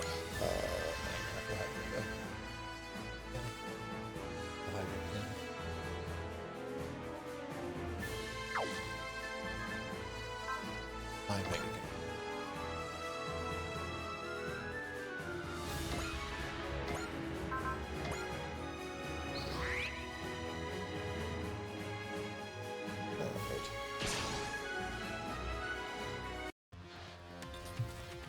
That's one of the more amusing attacks on this thing. 足を引っ張るつ The もりは narrative ない gun Apex. Yep. 飛び込 I めば just い really け like the design of the narrative. It's good design. It's a good design. It's basically a ここは引くしかない Like that's the thing is like with the packs it can be interesting. I think the actual base narrative design is pretty generic Gundam. Yes. Yes, The- I should specify. The unpacked narrative is pretty generic.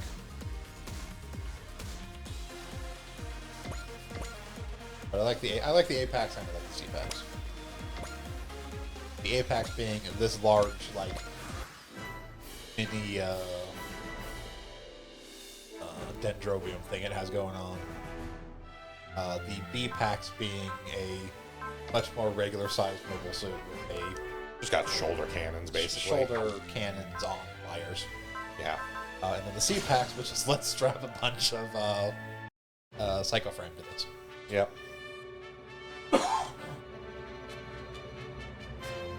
ロンドベルを叩き落とす Yeah, it's like one of those things where it's like the base narrative honestly kind of looks incomplete because it feels like it was clearly designed as the like, okay, well what does the C-Packs look like if we take all the Psycho Frame bits off of it? I mean, that's kind of the idea. Where, like, in series, people refer to it as the Scarecrow. Because Yeah. it just looks like this kind of incomplete. It looks almost more like a frame than an actual. Because it's intended to be used with the various packs. Yeah. So seeing it without the packs on is very much a, like, what the hell's this? Like, this is a fake mobile suit, right? You're not actually deploying this thing. Like even the B-Packs doesn't look great because the B-Packs doesn't do anything about the body. It's literally just a big Mostly fucking just the backpack. system.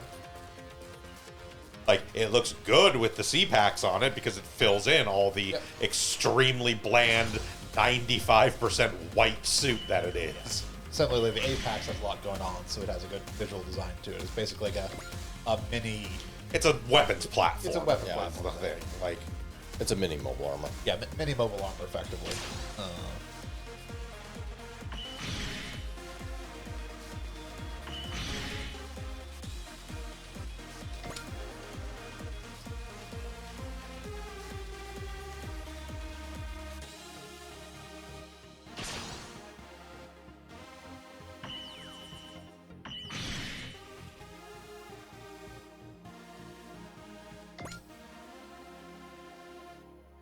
I've had the C-Packs for a while. No. Can you get your instant access to the B-Packs? You just change between the two? So we get access to the C-Packs in the same mission we get the Phoenix. Yeah. yeah, we do so- get access to the B-Packs.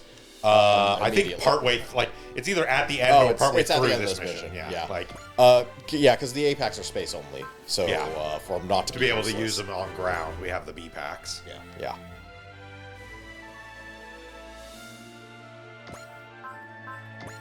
I think we gained enough to know. I forget the supporters we have right now. I think we have the two supporters that their ship has. 火力も水力 We も don't have 十 any 分だ supporters until 平等修正一段チャイだ1万2000調停よし Striker Strikers 今 Dry Striker. Dry Striker shows up. They are on the Dry Striker. One of the Rock supporters. いっけ No, it had spirits. I mean, we get two We supporters. get support. Yes, we don't. Supporters are based on our crew, not the ship. We do not get them until the end of this mission. That's what we're at. I'm not sure if they can give them to you if They do not. No. But yeah, we don't have the supporter command until the director shows up. Spirit-wise, we just have what's on these guys. Mind you, we still have like a healing one I haven't used, so...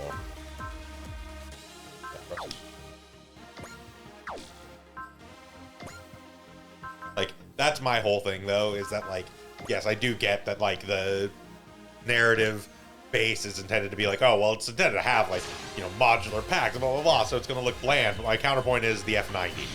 Yes, but the F90 was designed to work out in the packs as well. Technically, the narrative is, too.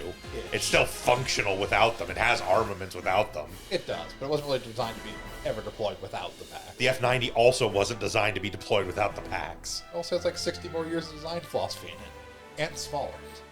Easier to make.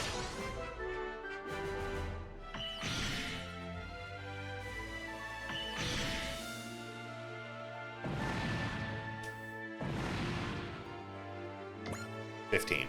15? 15 years. Ah, that was for one of the later ones. No, F90 is UC 111. What's like 160? Huh? Stuff in like 160 that later on. That's like fucking Crossbone Ghost and shit. The F90, as you may guess from its name, predates F91. I believe it. Yes, but F90 isn't like anything declared what you see just No, but F91 clearly takes place before Crossbone. Crossbone is literally a sequel series to F91.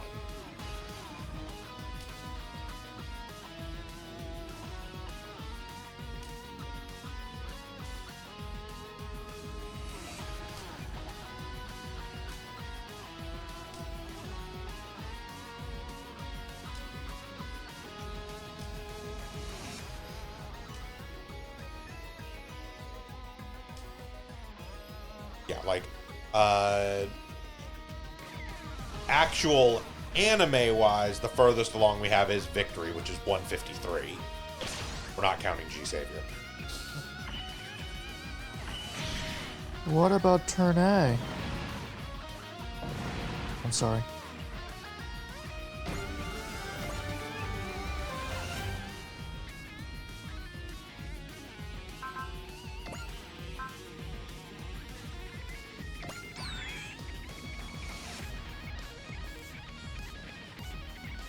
Yeah, like F91 is like 123.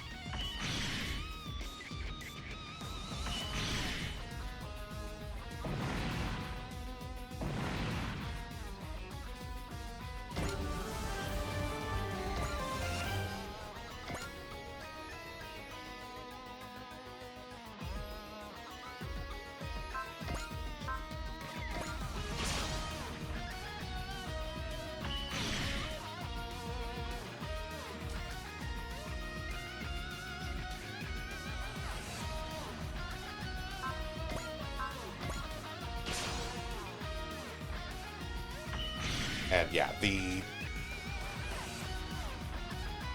furthest along we have right now is, I'm pretty sure is Crossbone X11, which takes place in UC 170.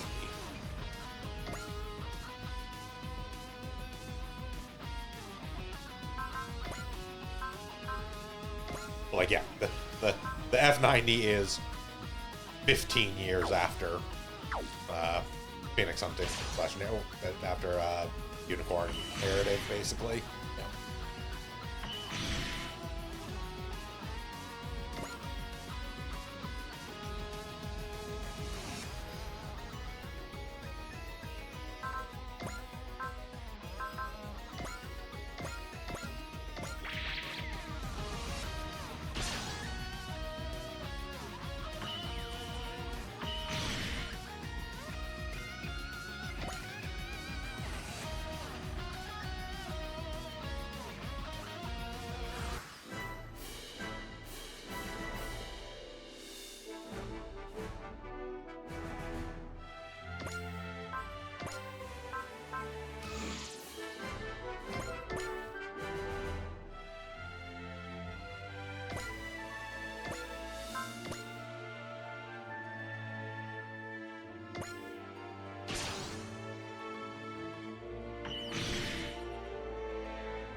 course, this being Super Robot Wars, it's hand wavy as far as times and stuff. Anyways, there is no realistic timeline in which Amuro, Ray, and Uso Ebbing are live at the same time.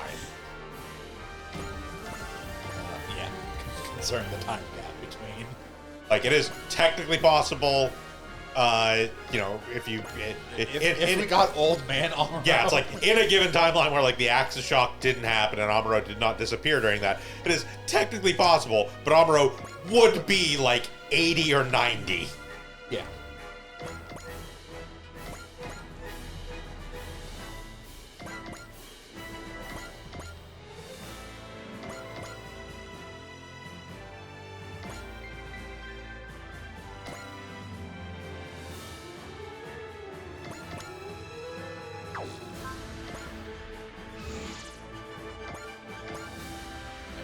That is also the big difference between the narrative and like the F90 as far as like the micro pieces go. The narrative was a test bed for the Unicorn, and never was really developed to be anything that actually goes out and fights on its own.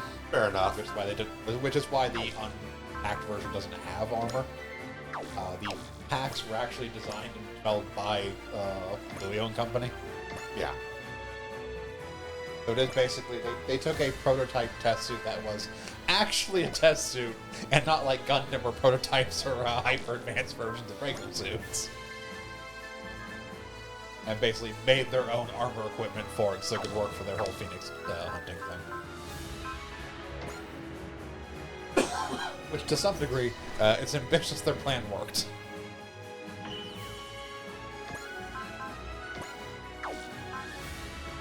Even more impressive when they just do it with a Stark Jigen.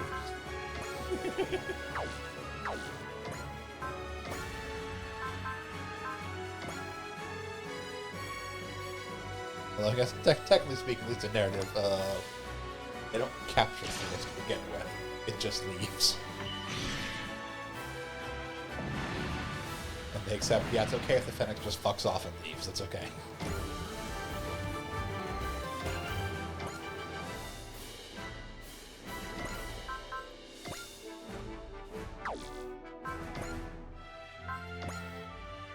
High Mega Cannon. Yep. That man's about to be buried down.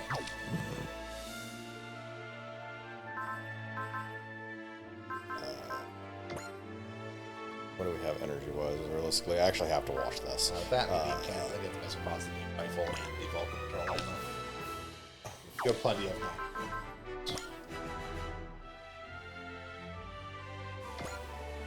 Yeah. Let's see. Yeah, that's 100%. So I don't have to worry about it.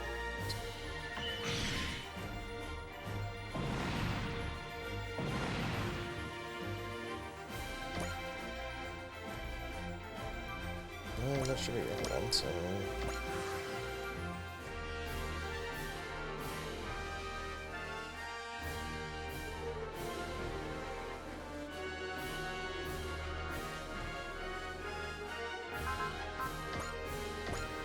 Rifle is one of the other ones. I don't know fucking You can actually see on this ring. Yeah, yeah. Top right, it shows energy burning, depending which one it is. Yeah. And how much you have. It only has 2 energy attacks. One is the large beam saber, one is the high mega cannon. It's regular beam rifles and energy for a Zeta ammo weapon. Yeah. The beam rifles and also the beam rifles, but we wield them like a sword. Or pair of swords. Foresee, you say? Nope.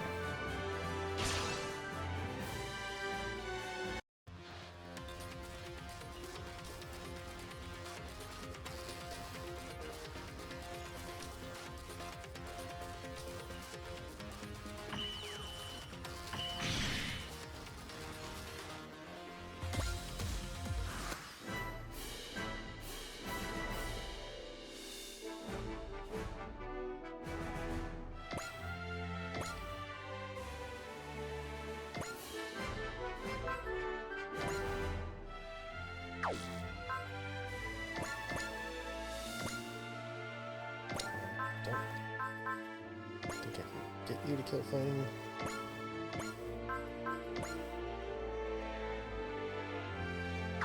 This will take one from that.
I think the biggest readjustment for me, having going back and forth between G-Gen games and Super Robot Wars games, is that press turns aren't an automatic thing in Super Robot Wars games.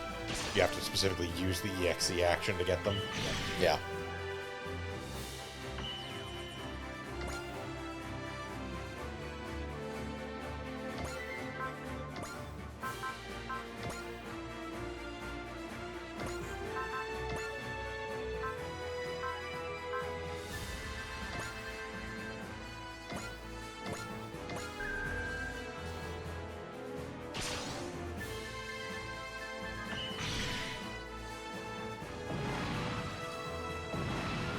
On a certain level, though, that does kind of work out a bit better as far as like building tension and challenge to a level, because it's like there's never going to be a Super Robot Wars mission where we're like, we're just going to clear this on turn one. Yeah, we're gonna set this one unit out to clear the entire map by turn one. No, not on their own. Clearing on turn one is absolutely a thing, but not on their own. Yeah.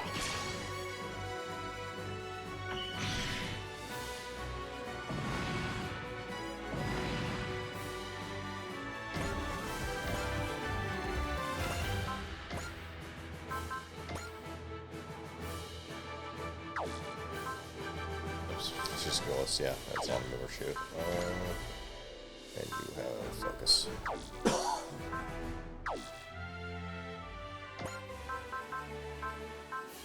Yes, actually. Dash it.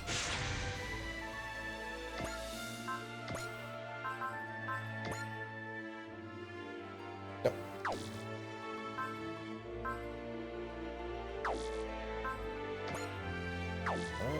Yep. We're not gonna be able to do that. I don't know if the shoot down takes smash hit into account. It does. It does. It does? All right. Yeah. It doesn't takes take. everything into account No, it except for doesn't- criticals. It doesn't take criticals into account, even if you have 100% crit. Yes, it takes any and all calculations as far as base damage goes, including things like analyze and smash hit, all of that. That'll do. Literally, the only thing it will not factor for is critical.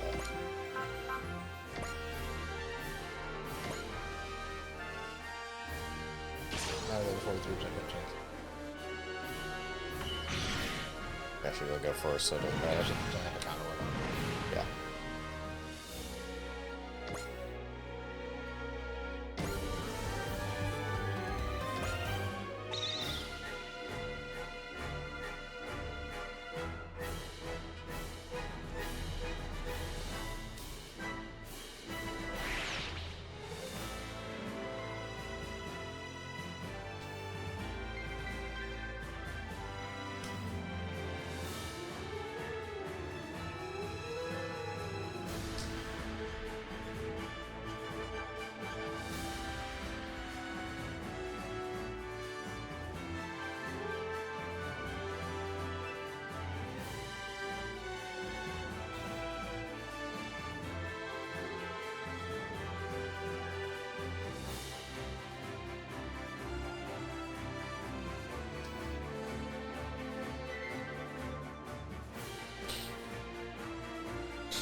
not denying that's part of it. Probably not the only reason. Who, other than the Federation brass, aren't a fan of Right Noah?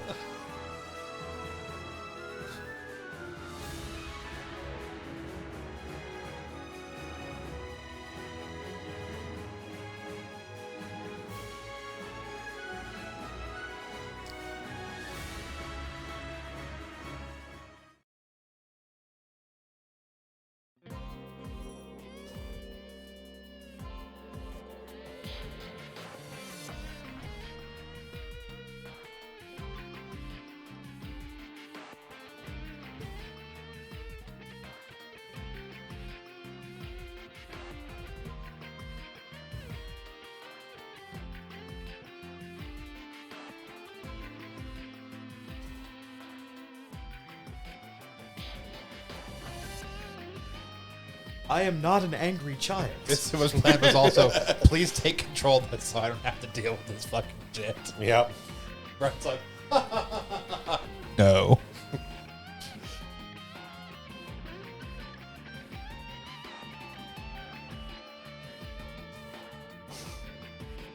What happened last time I dealt with a bunch of kids in the Gundam? I gave them a ship and left. Not wrong. It worked out.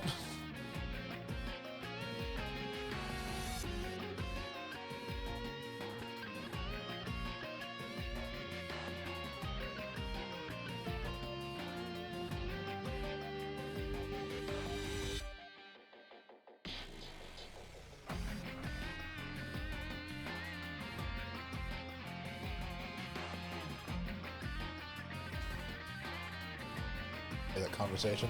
Oh, Captain Bright, I'm considering giving this new ship to this young child. Okay, wait, what?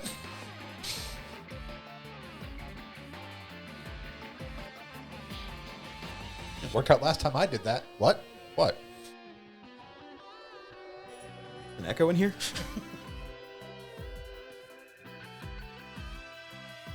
I'm not sure how comfortable I feel leaving a state-of-the-art, top-of-the-line warship in the hands of a, untrained officer cadet. Bright just stares. Worked out for me and every child I left in control of the ship.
The Shrike team were required to hit on every male character no matter what their ages.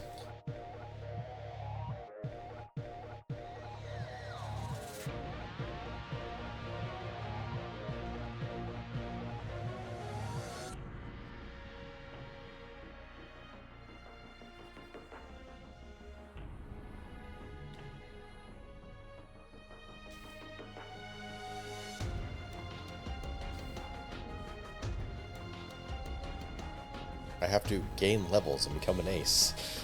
Possibly And a great clear ace. a great many missions.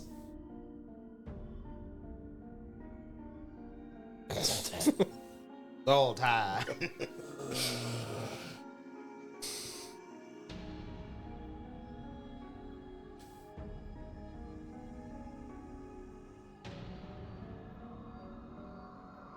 Look, after the loss to Full Frontal and Bear Heine, we're doing the best we can with Shark Clones. It's me, Bear Heine. You the red comet? Can't you tell?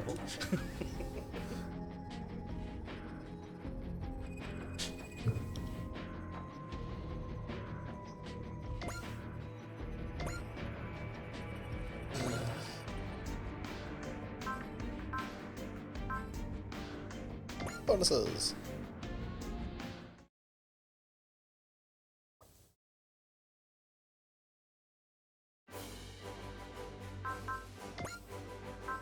Yes, so now we have more supporters. Awesome Edge and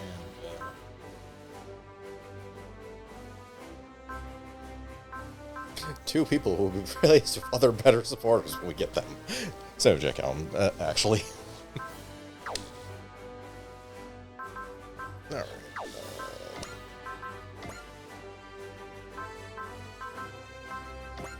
What time is it?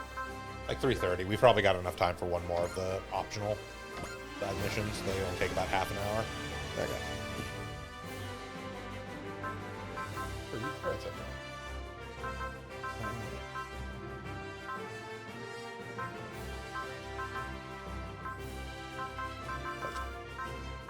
So, missing.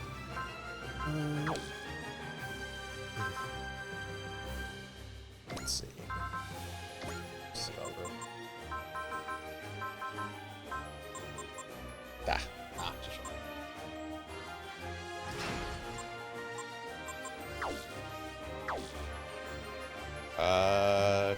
Check what power parts we have to sell. Yeah, I was thinking that too. We at least have one piece of junk somewhere.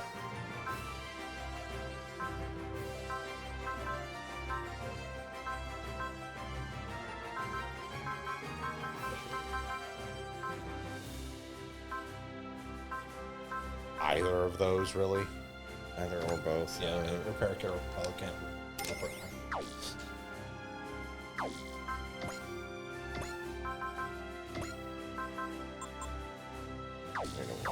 5,400.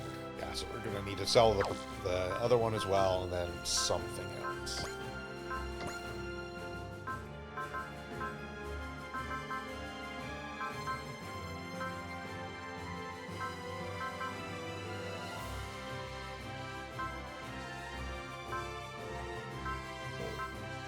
Sell the propellant tank because we know we don't care about that. Yeah.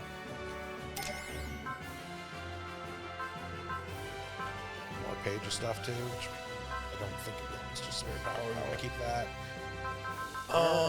Here. Oh wait. Let us check something.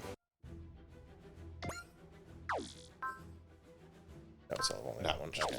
Just making Check sure. the map and see if anything popped up there, but I don't Yes, think- right here. Oh yeah.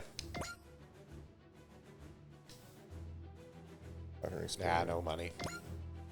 No. Does mean, however, that they have started spawning, so we can check other locations, because typically they'll spawn 2 at a time. Yes.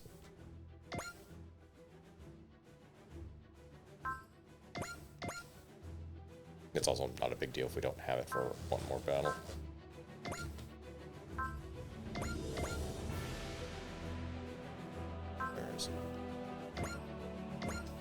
But yeah, these just give 500 experience, 2 score, and 20 PP.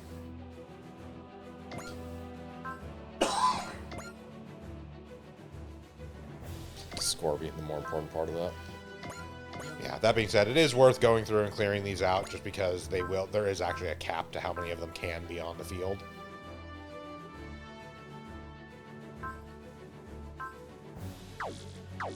Okay.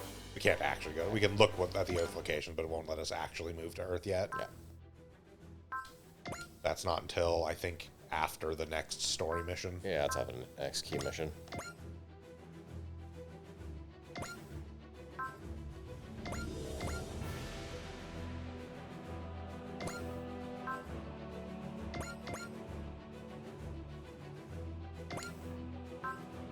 I don't think there's gonna be others. Like I said, they All right. usually spawn 2 at a time. So Yeah. Alright.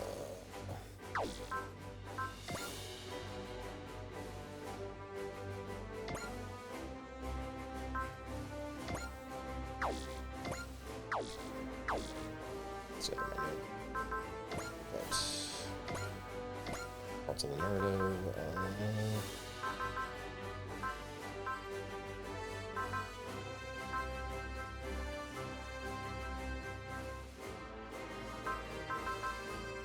Dynamo Meter is actually probably not a terrible idea considering it has a very expensive energy attack.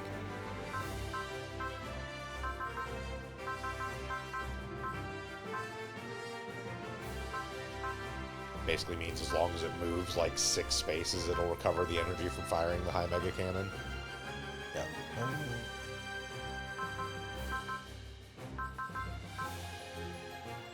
No, nothing great, but we can just throw a spear still on it. Thank you. Yeah.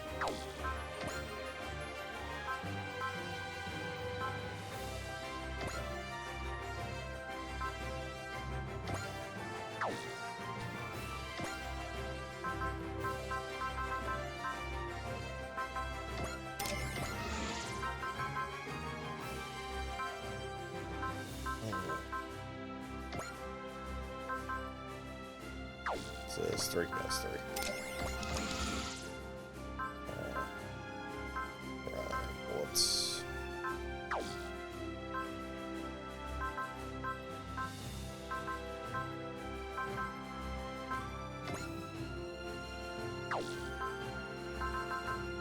already?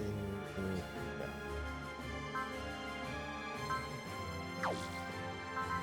Okay. Yeah, I think most of your stuff.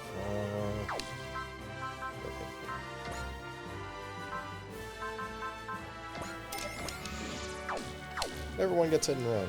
'Cause it's cheap as hell and Yeah. fairly useful. Do you want to try and find one more I can sell, or just?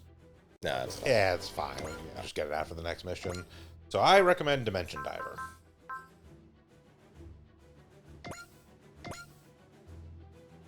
Realistically, it's kind of all the same which one we do, but It's get a. Empresso Original. Alright, which one? Yeah.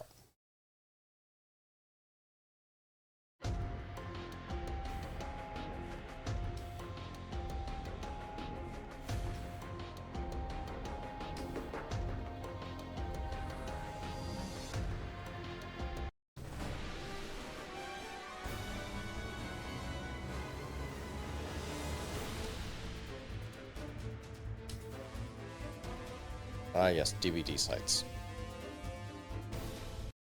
Somebody is playing Dead by Daylight here, and we will not stand for that.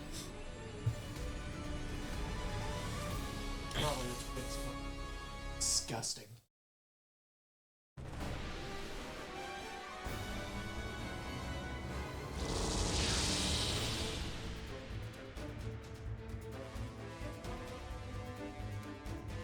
Red. It's almost the end of stream, so it doesn't matter much, but I am pretty sure your mic is dead.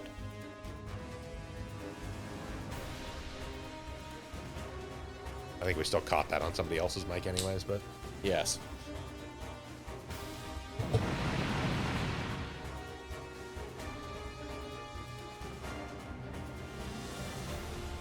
They look like Mech Warrior knockoffs.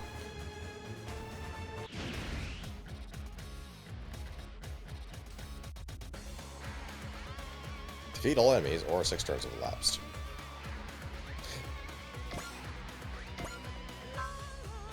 Skill that activates it.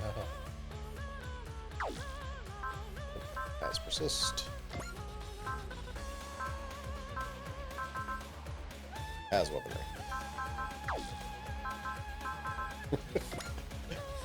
As a rocket thing. yeah, the Darian's theme fucking rules.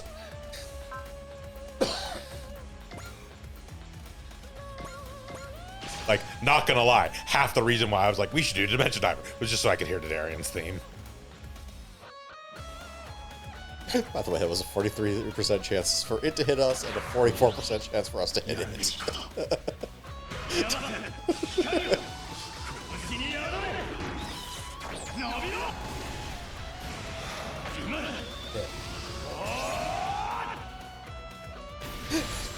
I'd love to see Biz anyways.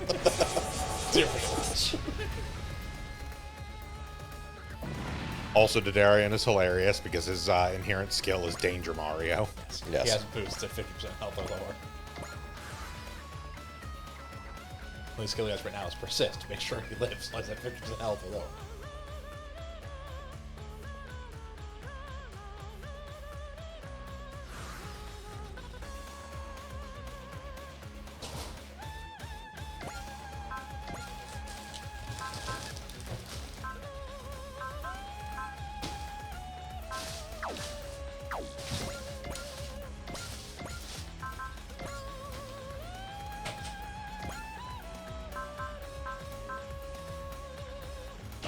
Hit chance is terrible. I think it's a size difference thing. It is. Like that's part of it, and also his base stats are just not great.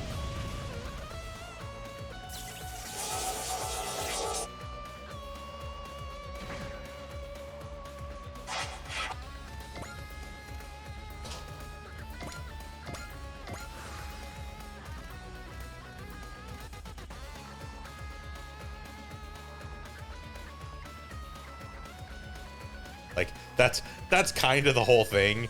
You do actually sort of want him to get below 50% health so he becomes a functional unit.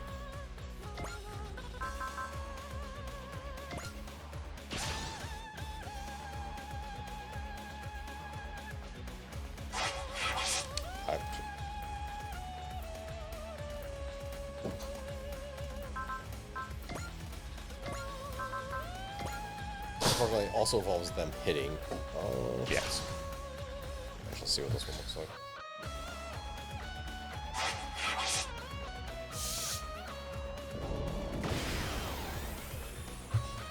By the way, there's no phase 2 of this mission. Yep, it'll just go. That's 6 turns. Well.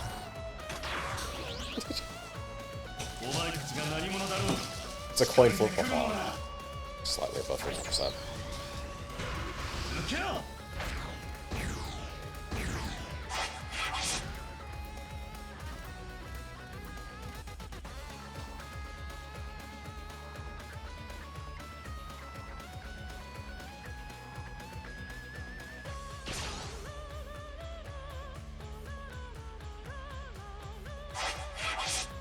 Oh, wait, sorry. Oh, we get.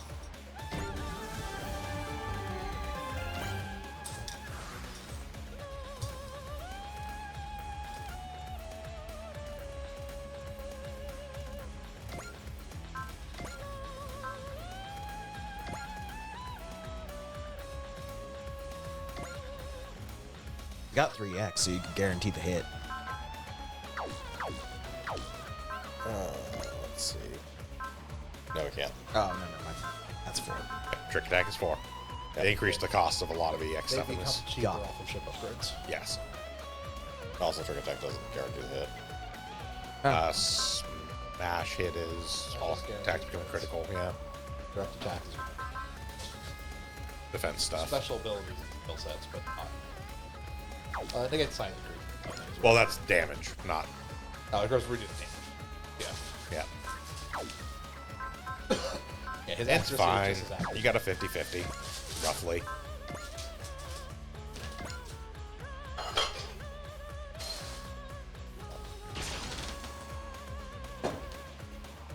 Let's animations on. There we go.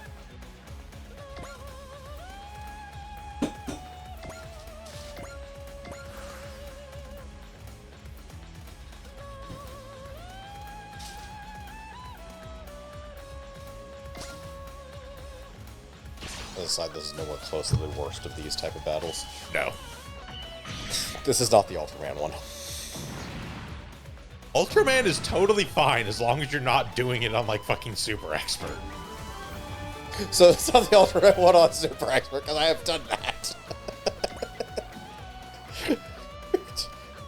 You can't build a machine to beat your own ass and then complain that your ass is getting beat.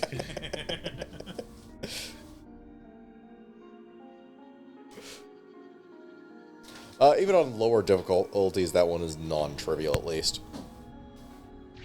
Or It's not trivial, but it's much more doable. I'm not super expert.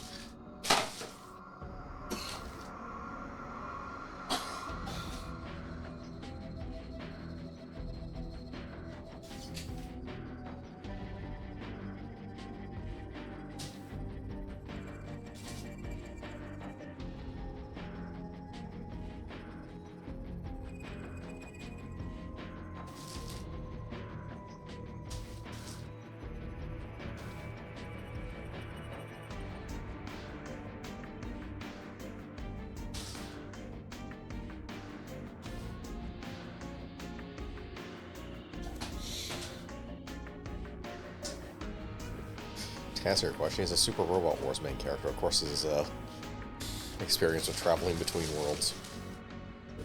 Not all of them always involve traveling between worlds.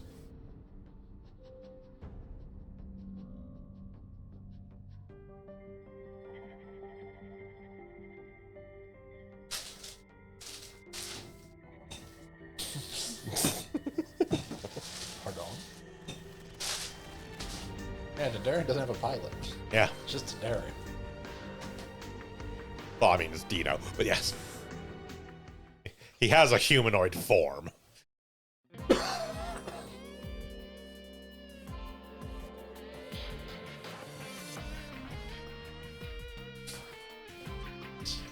Just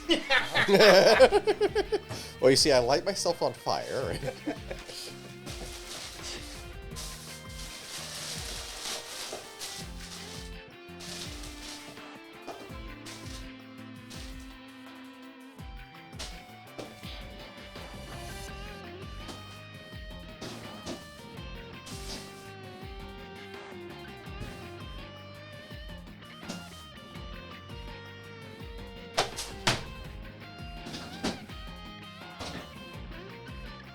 So for those curious, Dino / Dadarion is the protagonist of the DD mobile game,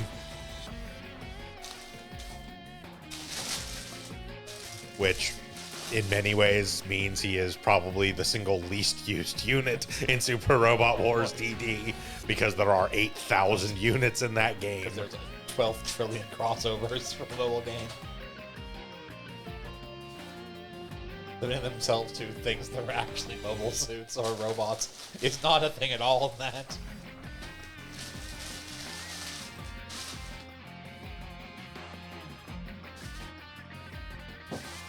Like, let's not say they don't have tons of crossovers with various giant robots and whatnot. They just also have no problem crossing over things that have no business being in Super Robot Wars games typically. I know what you're talking about. Crayon Shin-Chan is perfectly... Mentioned that before. Yep. Listen, Crayon Shin-Chan gets the pass when they decided that they were going to allow tokusatsu like kaiju series in, because that's just like there's literally a character in Shin-Chan that is just basically an Ultraman XP. Oh, that's up. Yep. +2 move. Generates more money. Yep. With a bit more time that we have her.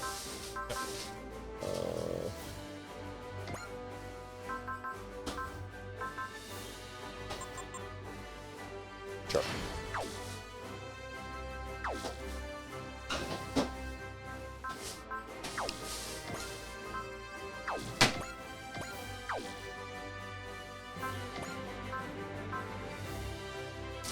By virtue of being better than everyone else that we currently have.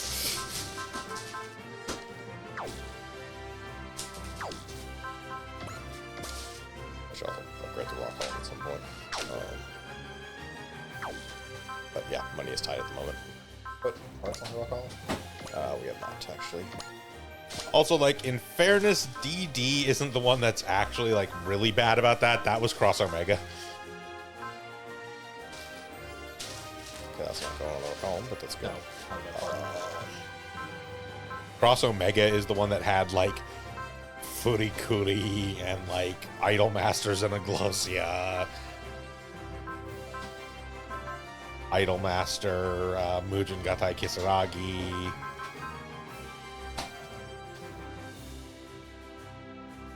Little Witch Academia. Okay, I got 30 ideas in my head. A certain magical cyber trooper. No, it's actually very good. Specifically the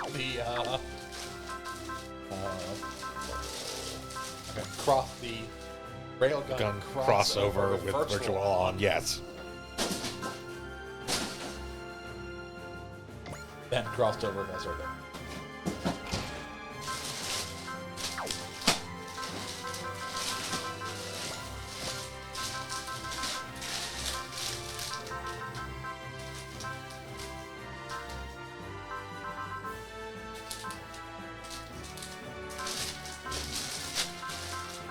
Yeah, like Cross Omega is the one that actually has all the really just like utterly fucking bizarre crossovers. DD was mostly pretty normal.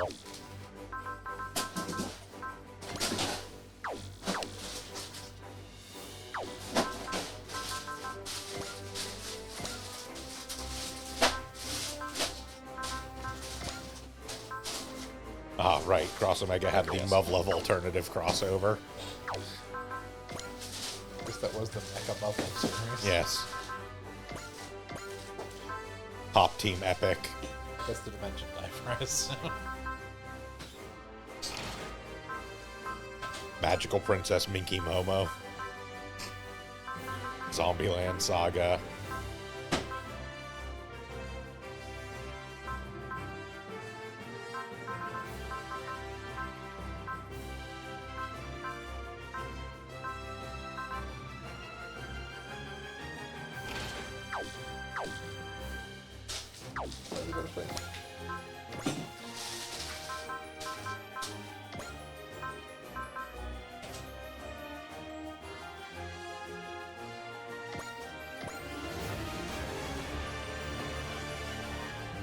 Power part. I put on that. Yep. It actually kills things.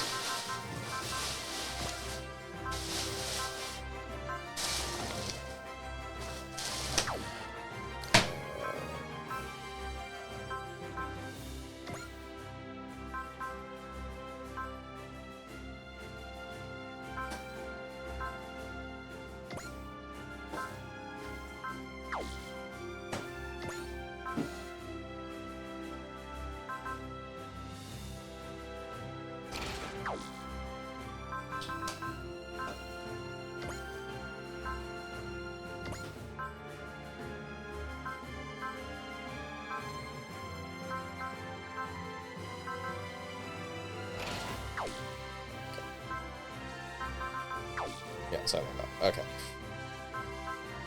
All right, with that, that's about where we're going to call it today for Super Robot Sundays here on Sound Goblin Gaming. We'll be back tomorrow with Devil Survivor Overclocked, the 85 name word title. Back on Thursday with more Dream Tactics, and then right back here next Sunday with more Super Robot Wars 30. Until then, I've been Bograt. I've been the Krampus. I've been Shiv. Hunter Green is over there, and I have to get redo everything I did on Thursday in Dream Tactics. I know how that goes. All right, have a good one, y'all. Yep.